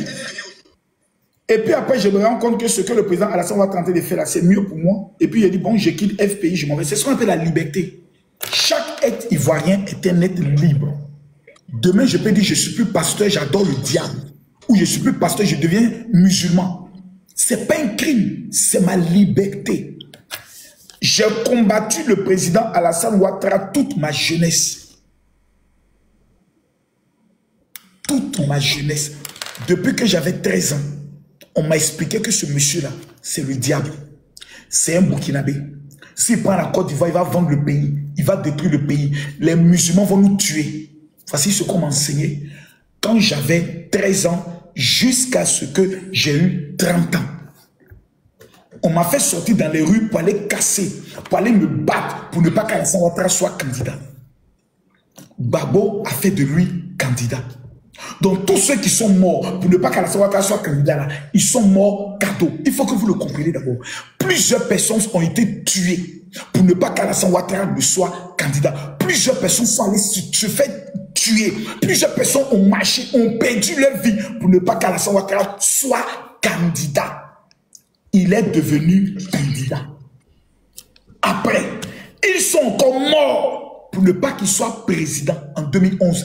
Il est devenu président. Maintenant, il est président. On dit remarcher encore pour ne le plus général, moi général. Tu réponds pas à ma question. Laisse-moi finir. D'accord, ok, vas-y. On nous dit remarcher encore pour ne plus qu'il soit encore candidat. Les gens ont marché, il est devenu candidat. On dit encore, sortez encore pour ne plus que les élections aient lieu, pour ne plus qu'il soit président. Donc, ils vont prendre combien d'années de vos vies encore? 17 ans de vos vies dans les mêmes bêtises là. Tout ce qu'on a voulu faire contre Alassane Ouattara a échoué. À un moment donné, on ferme nos gueules, on regarde le papa, on dit papa, on a lutté contre toi toutes nos vies, on n'a pas gagné. C'est que toi, là, Dieu est avec toi. Point. C'est-à-dire, on ne doit même plus discuter. Tout ce qu'Ado dit, on fait. C'est le Messie. C'est le Messie. Tout ce qu'on a fait contre lui n'a jamais pu, mon frère. 2 millions de personnes sont sorties sur Charles Blé Goudé. Poto. Bon, là où moi je suis là, mon frère, je suis pour Côte d'Ivoire, pour Ado. Ok, très bien. Quand c'est comme ça, on connaît maintenant la position du général Makosso. Non, c'est avant, je l'ai dit, je l'aurais dit. Je suis pour Côte d'Ivoire, je suis pour Ado. Non, vous avez dit que vous n'êtes pas pour Ado, que vous aimez sa politique. Donc vous je n'ai jamais, j'ai toujours dit, je suis pour Ado. Ok, général, c'est compris. La dernière question maintenant. La dernière question. L'État de Côte d'Ivoire, on est des jeunes, l'État de Côte d'Ivoire prend des décisions et puis il ne vérifie pas après. Quand on prend des décisions, on est content et puis après on ne vérifie pas. Je vais me pencher sur le cas des enseignants. Les enseignants du privé, moi je suis un enseignant du privé. Les enseignants du privé ne sont pas bien traités depuis des années. Tout le monde en est conscient, tout le monde le sait. Ils ne sont pas bien traités. Quelqu'un qui a un master, quelqu'un qui a un doctorat, travaille dans une école privée, surtout à Abidjan, surtout. Et puis peut-être les payer à 900 francs l'heure. Il y a d'autres mecs qui sont payés à 700 francs l'heure. Il y a d'autres, on les prend en tant que permanent 24 heures par semaine. On les paye à 100 000 francs, 80 000 francs. L'État de Côte d'Ivoire vient, des fois, ils vont rehausser un peu le salaire des enseignants du privé, mais c'est sur papier. Le président prend des décrets sur papier, mais dans les écoles, même là, les fondateurs. Et les écoles ne respectent pas cela. Oui, les écoles ne respectent pas. Est-ce que vous avez saisi l'inspection du travail? L'inspection du travail est un truc bon, je ne sais pas trop, mais quand on va à l'inspection du travail, ils sont en relation avec les fondateurs. C'est quand tu allais à l'inspection du travail, toi, personnellement? Moi, devant Dieu. Devant Dieu. Devant Dieu. Je ne peux pas aller seul à l'inspection du travail parce qu'on a une association. Association des enseignants du privé. Donc, il y en a un représentant qui va. Écoute-moi. Je viens. Faut pas te fatiguer. Non, laisse. Je vais t'aider. Je m'abonne à toi. Donc, tu reconnais que le président a pris de bonnes décisions pour vous, mais les établissements ne le respectent pas. Et donc, le ministère de l'Éducation nationale ou bien le ministère, j'espère, de la fonction publique doit prendre des mesures disciplinaires ou des mesures très fortes par rapport à cela. Le débat, il est simple alors.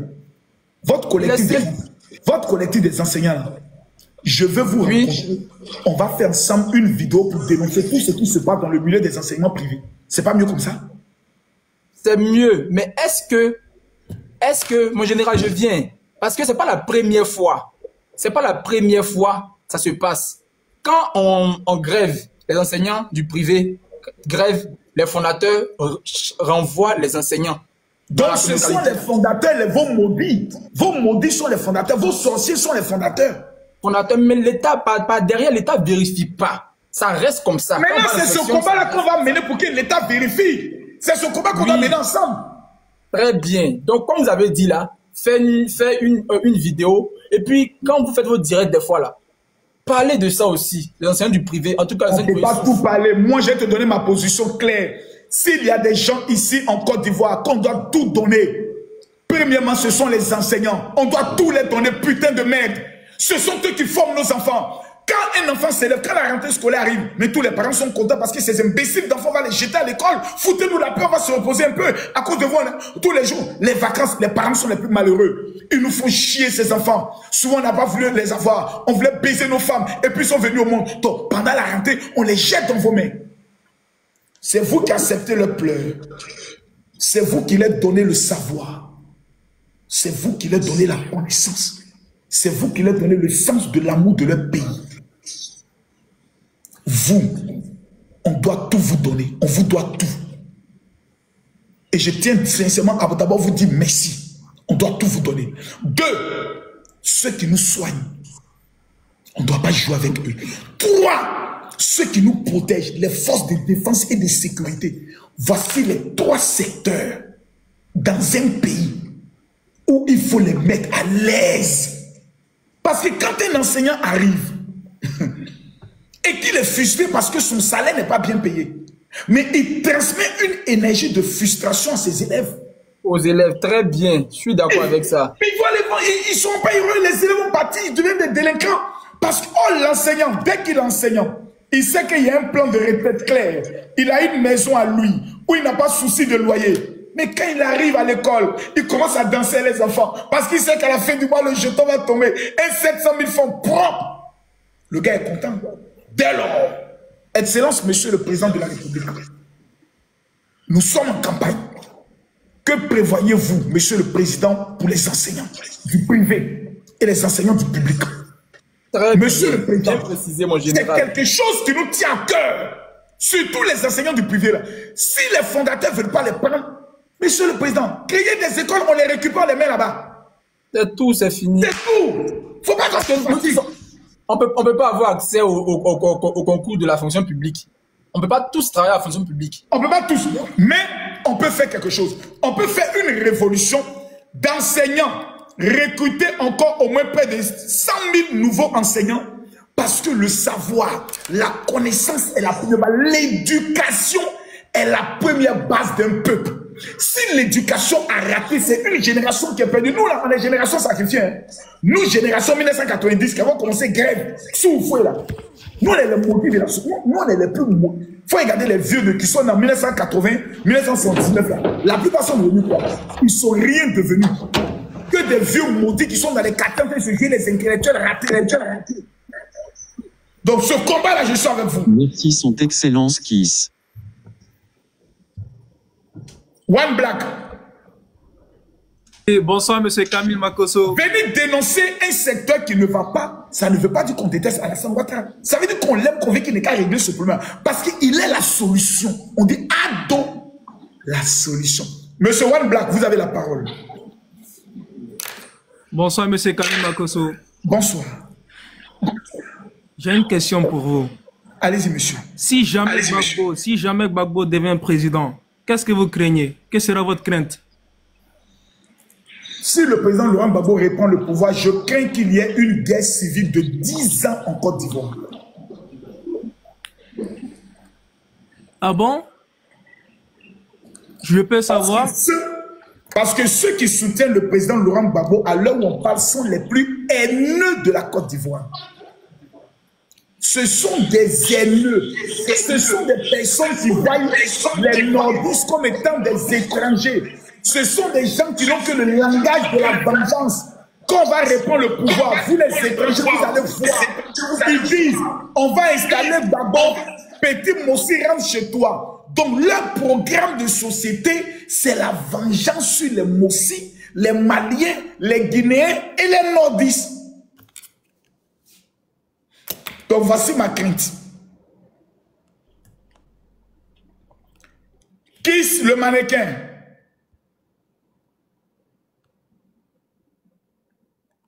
Les gars, tapotez le live, on monte à 3 millions. Matricule.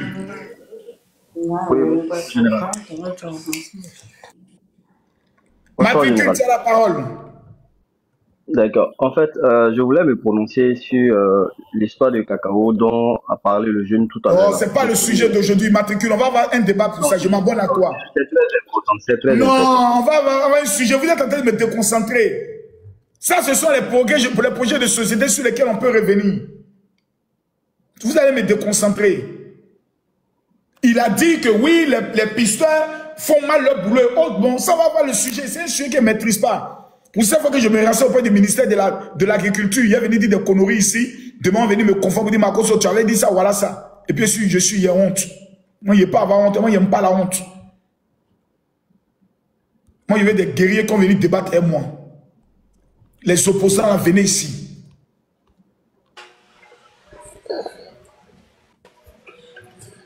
Bonsoir, Makosso. Bonsoir. Moi, c'est M. Traoré. J'ai des questions pour vous. Allez-y. Voilà. Honnêtement, je voulais que vous me répondiez avec la vérité sincère. Voilà.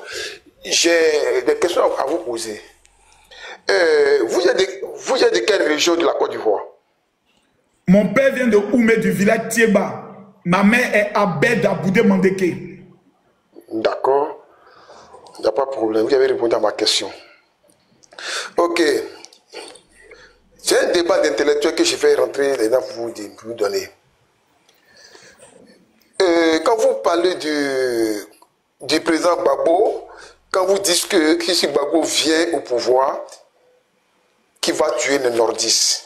J'ai jamais dit ça. Mais tout à l'heure, écoutez votre live, c'est ce que vous voulez dire. J'ai jamais dit ça. Tu dis que tu es un intellectuel, tu commences en mentant. J'ai jamais dit ça. Non. Tout pourquoi j'ai dit cela. Je n'ai jamais dit ça, mon frère. Non, allons doucement. Je n'ai jamais dit ça. Pourquoi oui, allons doucement. Tu ne peux pas commencer par le mensonge. Ou bien j'ai mal compris. Ou bien j'ai mal compris. Puisque le monsieur vient te demander. Le monsieur vient te demander que si jamais Gbagbo vient au pouvoir, qu'est-ce que tu crains? Je crains qu'il y ait une guerre civile en Côte d'Ivoire parce que les partisans de Laurent Gbagbo sont des haineux. Le français, il est clair maintenant? Oui, non, vas-y, je vous écoute. Mais j'ai tout, c'est ce que j'ai dit. Non, quand à la fin, tu as dit que les partisans de Gbagbo sont des haineux. Ils vont s'en aux étrangers et aux nordistes. Parce que dans tous les langages, ils disent, Petit Mossi rentre chez toi, dans tous les panels sur lesquels on monte, ils disent, quand nous allons reprendre le pouvoir, vous les nordistes, vous allez voir, on va se venger de vous. Donc c'est un parti de la haine. Non. Je vous réponds non. Voilà. Quand vous dites que non, on dit Petit Mossi rentre chez toi, Mossi là, ça c'est un autre pays. Mossi c'est un autre pays. Mais les nordistes ne sont pas des Mossi. Okay. C'est vous-même là. C'est vous-même. Non. Maintenant, on va revenir maintenant à une question simple. Non, laisse-moi parler. On va revenir à une question simple. Quand tu parles, laisse le juge de l'autre parler. Laisse, on t'en parle. Il ne faut pas embrouiller quelqu'un. Alors, je te laisse parler. Voilà. Parce que tout à l'heure, tu as menti. Est-ce que tu reconnais que tu as menti? Est-ce que tu reconnais que tu as menti tout à l'heure? Il dit, laisse ça là, on continue le débat. Je ne laisse pas. Reconnais que tu as menti, sinon j'ai jeté ton corps. Tu reconnais que tu as menti tout à l'heure en voulant me faire croire que Gbagbo allait tuer les nordistes. Non, j'ai mal compris. Donc tu as menti, reconnais que tu as menti. Non, je n'ai pas menti, j'ai mal compris. Donc maintenant, allons-y. Maintenant, toi, tu es un passeur. Tu gères quelle fonction dans le gouvernement? Moi? Oui. Je n'ai aucune fonction, je suis un patriote.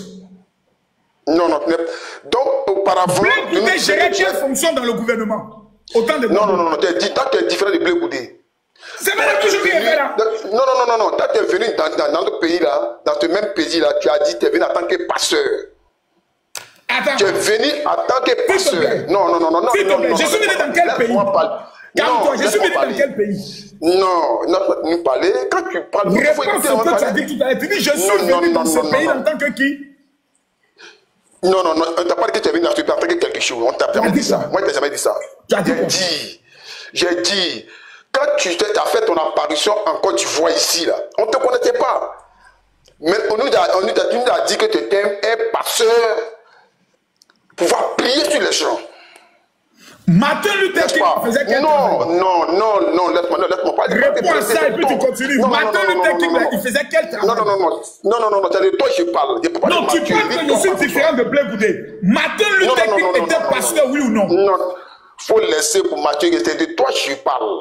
Ok, bon, verra toi, tu es venu, voilà, toi, tu l'as dit, tu es un passeur. Oui. D'accord, tu reconnais que tu es venu en tant qu'un passeur. Je suis encore même pasteur. Non, tu nous as dit que tu étais pasteur. Je suis pasteur. Non, mais tu es sûr que tu es pasteur? Je le suis. Non, tu n'es pas. Si tu es un pasteur, je suis un pasteur. Et puis toi, en tant que qui, tu peux définir que quelqu'un est un pasteur ou pas? Non, laisse-moi parler. Tu as parlé, tu ris beaucoup. Moi, je ris. Quand tu dis que tu es un pasteur, le rôle d'un pasteur dans un pays est quoi? Et puis tu es un pasteur reconnu, hein? Non, laisse-moi te répondre maintenant. Voilà, le rôle d'un pasteur est quoi? Merci beaucoup. Le premier rôle d'un pasteur, le mot pasteur veut dire berger. C'est-à-dire guide, éclaireur. Celui qui donne le ton, donc c'est un leader. Son premier rôle, c'est d'enseigner la vérité. Son deuxième rôle, c'est d'amener les gens à s'aimer. Son troisième rôle, c'est d'amener les gens à respecter les autorités établies et à prier pour eux. Son quatrième rôle, c'est de te rappeler que si tu ne donnes pas ta vie à Jésus, tu vas aller à l'enfer. Clair et net. Voici le rôle d'un pasteur. Maintenant, il vient. Voilà, tu as donné le rôle d'un pasteur. Mais est-ce que tu es sûr que toi, avec les Jésus qui sont dans votre bouche, pour insulter, bâtir des gens, mettre contre des gens, entrer sortir par là, est-ce que tu as le comportement d'un pasteur? Merci. Je te réponds. Un pasteur n'est pas un ange descendu du ciel. C'est-à-dire un pasteur, il peut même mourir ta femme demain. Et puis demander pardon. Laisse-moi finir. Laisse-moi finir. Vas-y. Ok. Tu dis un pasteur n'a pas le droit de dire Mougou. Montre-moi le verset biblique où c'est écrit. C'est toi qui viens de dire tout à l'heure qu'un pasteur est là. C'est toi qui as dit tout à l'heure qu'un pasteur n'est pas le père de Dieu. Montre le verset. Non, c'est pas que c'est des versets. Montre le verset, fais montrer le verset. Mais laisse-moi parler donc tu ne connais pas la Bible, il faut te taire. Non, c'est toi tu ne connais pas la Bible. Maintenant, on revient sur ce que tu as dit. Pourquoi un pasteur parle ainsi? Mais le pasteur, c'est un être humain qui peut avoir des émotions. Même Jésus que je sais, ce bon Dieu, ce grand qui est venu dans ce monde, que vous avez crucifié. Mais il a chicoté des gens quand il était énervé. Il a parlé mal quand il était énervé. Il les a traités les vieillards de tombeaux blanchis, race de vipères. Jésus était un humain. Un humain peut s'énerver. Quand je constate que des gens comme vous, qui viviez dans les ténèbres, qui n'avaient même pas un IRM dans ce pays, qu'un homme appelé Alassane Ouattara vous permet aujourd'hui que vos parents, lorsqu'ils vont à l'hôpital, ont une carte qui leur permet d'avoir 30% et que vous le combattez. Mais je dois vous rappeler que vous êtes des maudits. Parce qu'il faut être maudit pour combattre le roi, l'homme qui est établi sur son pays. La Bible dit que tu ne parleras jamais contre le roi. Mais vous, mal élevé, que vous avez passé tout le temps à insulter votre président, qui a sauvé votre pays, vous étiez qui vous avant? Si aujourd'hui vous tapez la porte pour parler au Camerounais, c'est grâce au travail d'Alassane Ouattara. Donc en tant que pasteur, je dois venir vous rappeler cette vérité, que vous êtes des enfants maudits de ce pays, si vous ne reconnaissez pas qu'Alassane Ouattara, c'est Dieu qui l'a établi. Tu as fini? J'ai fini. Maintenant je te réponds, et puis je te dis encore, quand tu dis que... Au suivant, Erickson. J'aime quand il finit de te délivrer comme ça. Oui, mon général. Finis par les questions du général. Allez-y, monsieur Erickson. Oui, ok, bonsoir. J'espère que vous allez bien. Déjà, moi, je vous suis depuis longtemps et j'aimerais que on ait le temps et j'aimerais que vous me répondiez correctement. Tu as 3 questions, il n'y a pas de temps, tu n'es pas le seul. Ma tension commence à monter. Non, c'est 3 questions. J'ai posé les 3 questions. Déjà, ma première question est la suivante. J'ai vu déjà que vous faites la communication d'un parti politique. Pourquoi vous ne portez pas déjà leur t-shirt? Ça fait 1. Maintenant, la deuxième des choses... Calme-toi, on reste sur le 1, il ne faut pas aller à 2. On reste sur 1. Ok. En fait, tu dis que tu me suis depuis longtemps. C'est ce que tu as dit. Oui. J'ai commencé mon combat après quel événement? Ce combat dans lequel je suis là. Je l'ai commencé après quoi? C'est après avoir... C'est lorsqu'ils ont mis la vidéo. Il peut dire ça là. Ils ont fait une vidéo sur votre papa. Donc c'est pas moi. Donc c'est pas moi qui ai provoqué. Je n'ai pas dit le contraire. C'est normal que vous choisissez ça, c'est politique. Est-ce que j'ai informé à tous les Ivoiriens que j'étais convaincu à 200% que le Burkina Faso préparait une attaque contre notre pays? Oui ou non? Vous dites? Est-ce que j'ai informé à toute la Côte d'Ivoire que le Burkina Faso est en train de préparer une attaque contre notre pays? Bon, mon général, vous n'avez pas encore répondu à ma question. C'est pas de ça qu'il s'agit. J'ai dit, vous, en fait, vous faites la promotion d'un parti politique. Ce n'est pas une question, écoute-moi. D'abord, ce n'est pas une question de parti politique. Remarqué. Et c'est dû à quoi? Je peux finir? Oui. Ok. Parce que vous ne me suivez. En fait, je vais te démontrer que vous ne me suivez pas. Je vous suis. Parce que vous êtes parti à Koro. Je peux citer, vous êtes parti à Korogo, vous avez porté un maillot. Alors que tous les communicants, ils ont porté le t-shirt. C'est pour soutenir le président. Vous voyez, ils font la communication du président.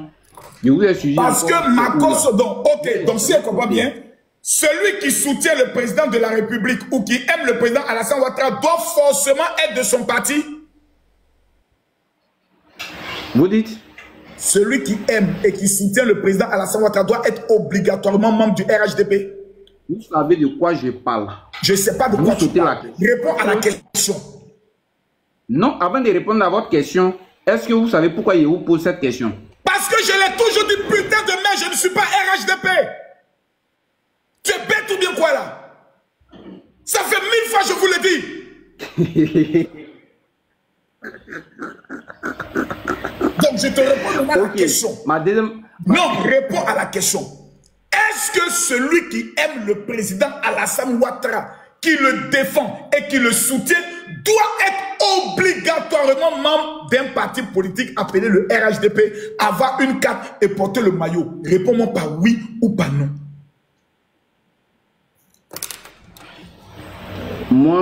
Moi, c'est que... Non, vous ne m'avez pas tué. Je vous ai posé une question, vous refusez de répondre. Est-ce que tous ceux qui soutenaient Gbagbo, les jeunes patriotes, étaient membres du FPI? Est-ce que Blé Koudé lui-même, là, il était membre du FPI?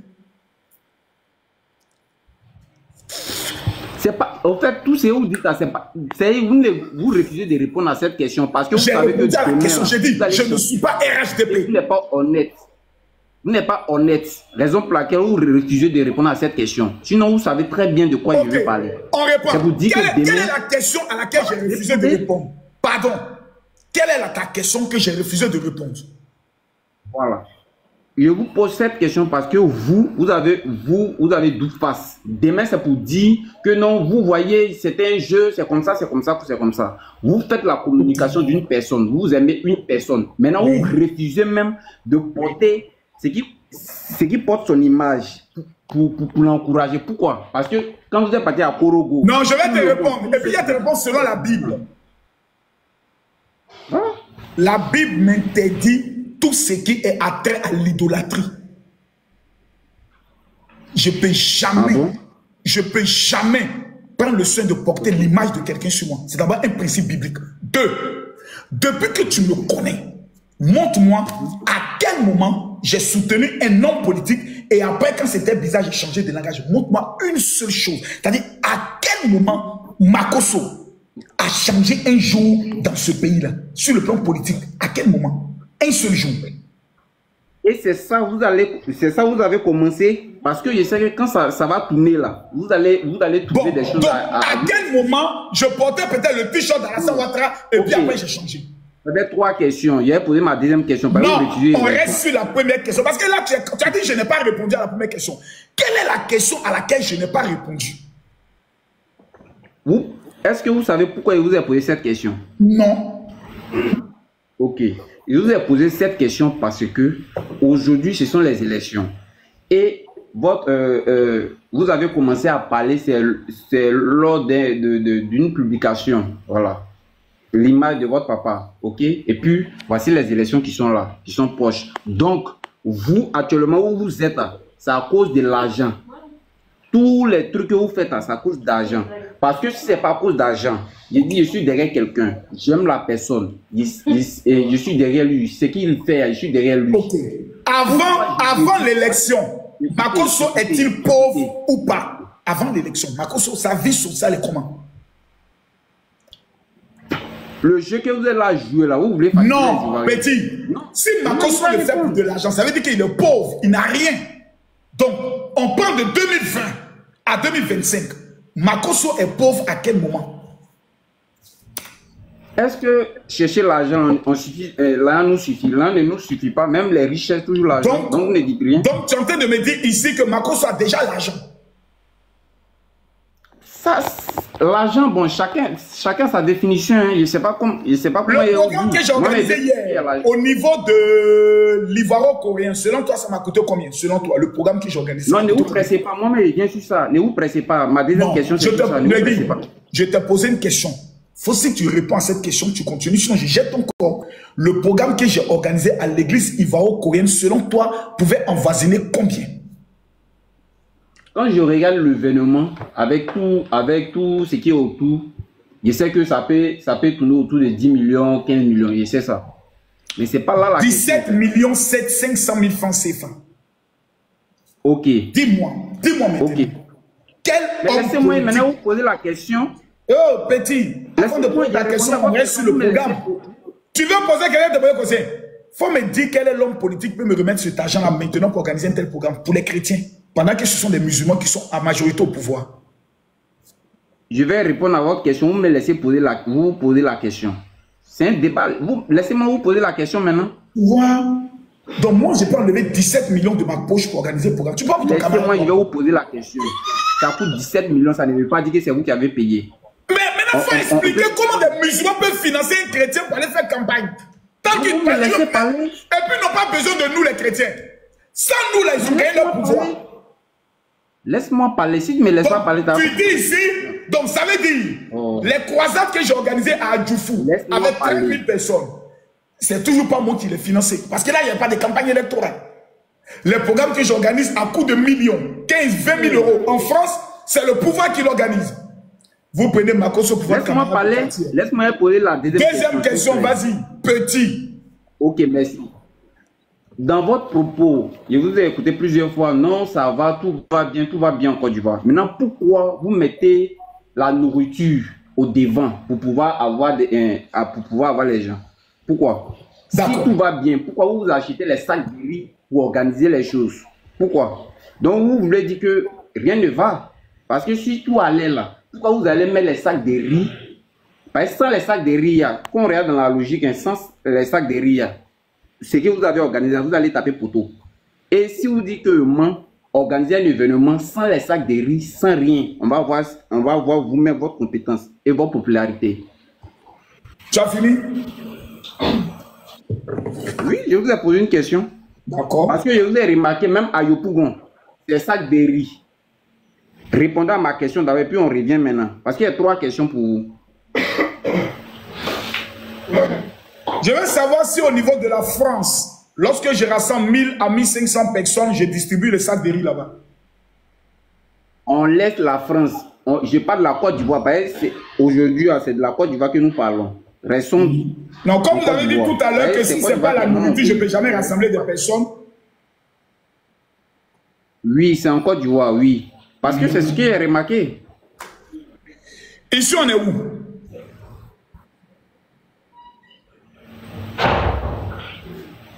Oh, putain.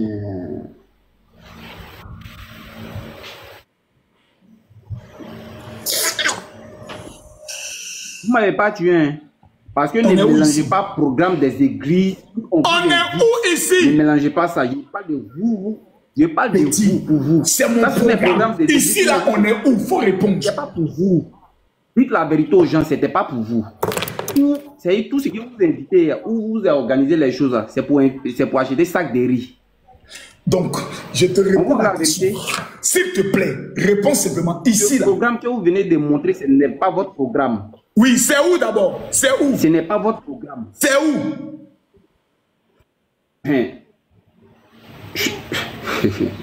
Ce n'est pas votre programme. Je t'ai demandé c'est où? C'est à Abidjan, c'est au Cameroun, c'est où? Mais il ne peut pas savoir avec l'image ailleurs, savoir ça où. Comment il peut savoir? Bon les gars, ceux qui connaissent l'image c'est où? Ceux qui connaissent c'est où ça? L'image même est floue. D'accord, c'est flou. Ils vont dire c'est où? Je ne vois pas. C'est où? Bon, dites-moi, moi je ne sais pas. Mais c'est l'ancien, c'est le Félicien. Avant qu'Alassane Ouattara ne reconstruise le Félicien. Est-ce que c'est votre programme? Moi, il n'y a pas de j'ai organisé votre programme. Écoute-moi bien. J'ai organisé la défaite totale du diable. Ce programme m'a failli me coûter ma vie. J'ai vendu ma voiture pour organiser ce programme.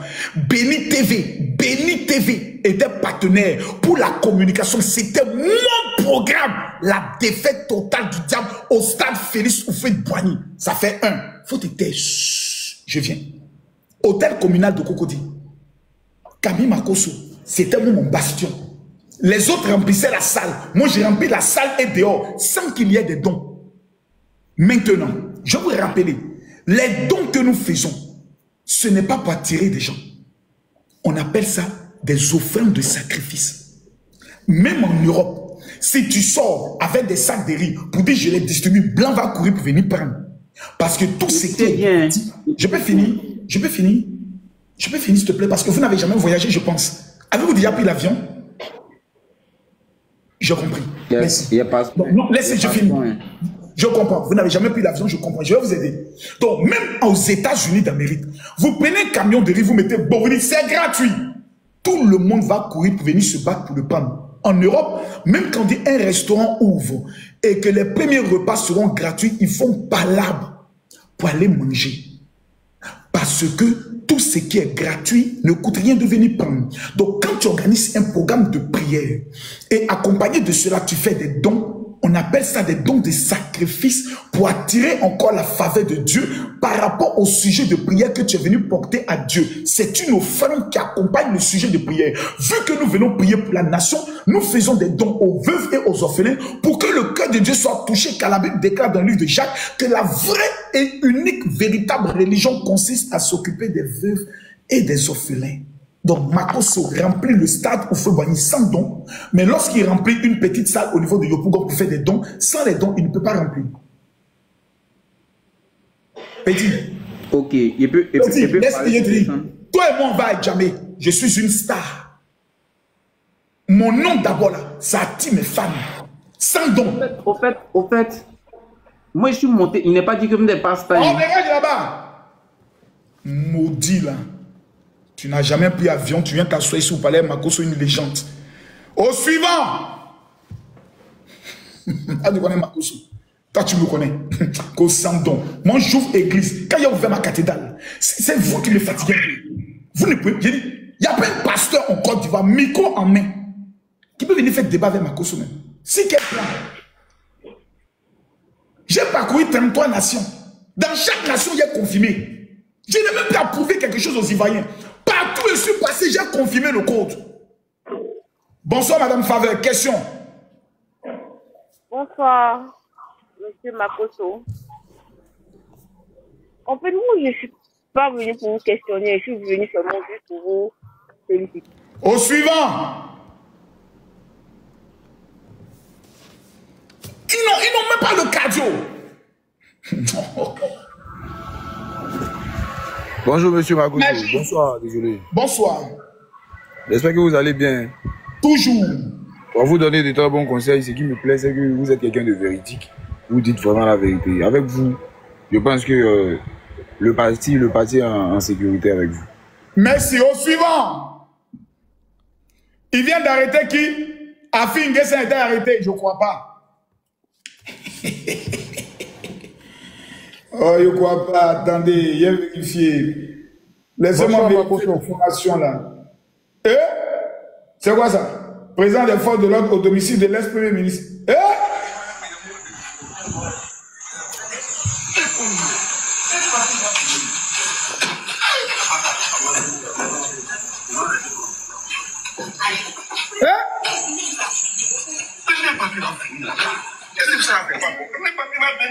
Hein? C'est chaud, hein?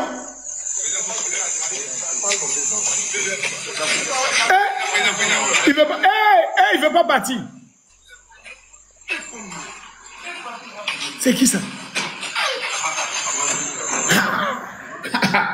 Ah, ça, Kassa! Atassa! Je vous ai dit, le pays que vous voyez là, personne ne va accepter qu'on sème encore le désordre. Jamais! Vous vous mettez dans des problèmes inutilement. Et vous allez voir parler. Oui, vous voyez, ils ont commencé à arrêter les gens. Tant que vous allez appeler les gens à sortir, pendant que vous n'êtes pas candidat, on appelle ça appel à l'insurrection. Ils vont vous prendre. Ils vont vous prendre. Vous allez voir demain, les gens vont aller au travail. Ils ne vont même pas faire cas de vous. C'est fini. Et c'est tes pauvres enfants qui vont pleurer. Ta famille qui va pleurer pour rien. Je suis triste, hein, parce qu'Afin Nguessan, c'est un monsieur que je connais. En 2020, Afin Nguessan était candidat, bien parti. Il a rencontré même les pasteurs, j'étais là. Afin Nguessan, c'est un homme intelligent qui a répondu aux questions des pasteurs.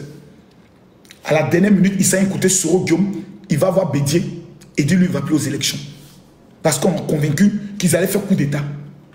Conclusion, poteau. Ça fait 15 ans que Alassane Ouattara a recruté des nouveaux policiers, des nouveaux gendarmes et des nouveaux militaires qui ne vous connaissent pas et qui n'ont pas état d'esprit. Eux là, quand la loi a fini de parler, eux ils s'appliquent. Et puis il n'y a pas quelqu'un qui peut venir s'opposer à eux. C'est des républicains. Ce n'est plus autant de Gbagbo que non, comme moi ici, je suis policier pour Gbagbo, il n'y a pas parti. Il faut essayer de dire tu ne vas pas. Ton autre collègue va te gifler pour te dire, toi, tu sors d'où, toi?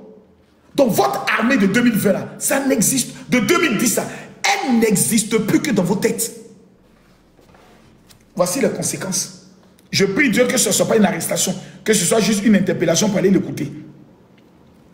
Je vous ai prévenu. Le pays n'est pas causant. Le pays n'est pas causant.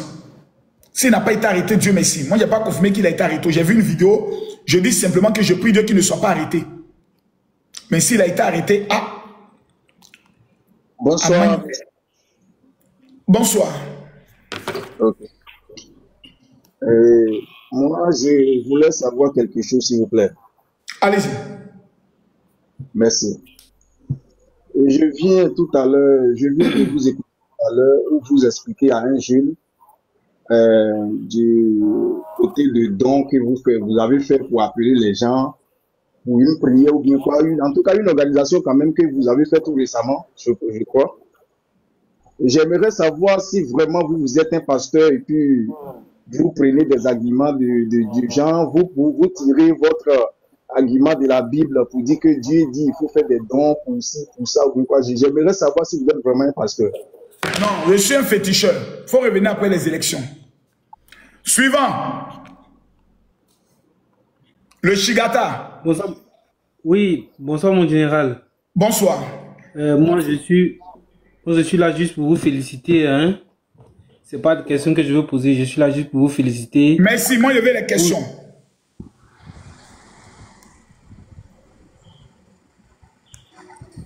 Isabelle, la question.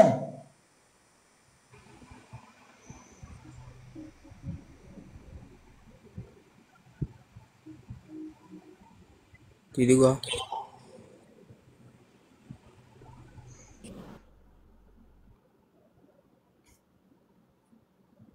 Il n'y a pas quelqu'un pour m'affronter. Ça fait 3 heures que je suis là.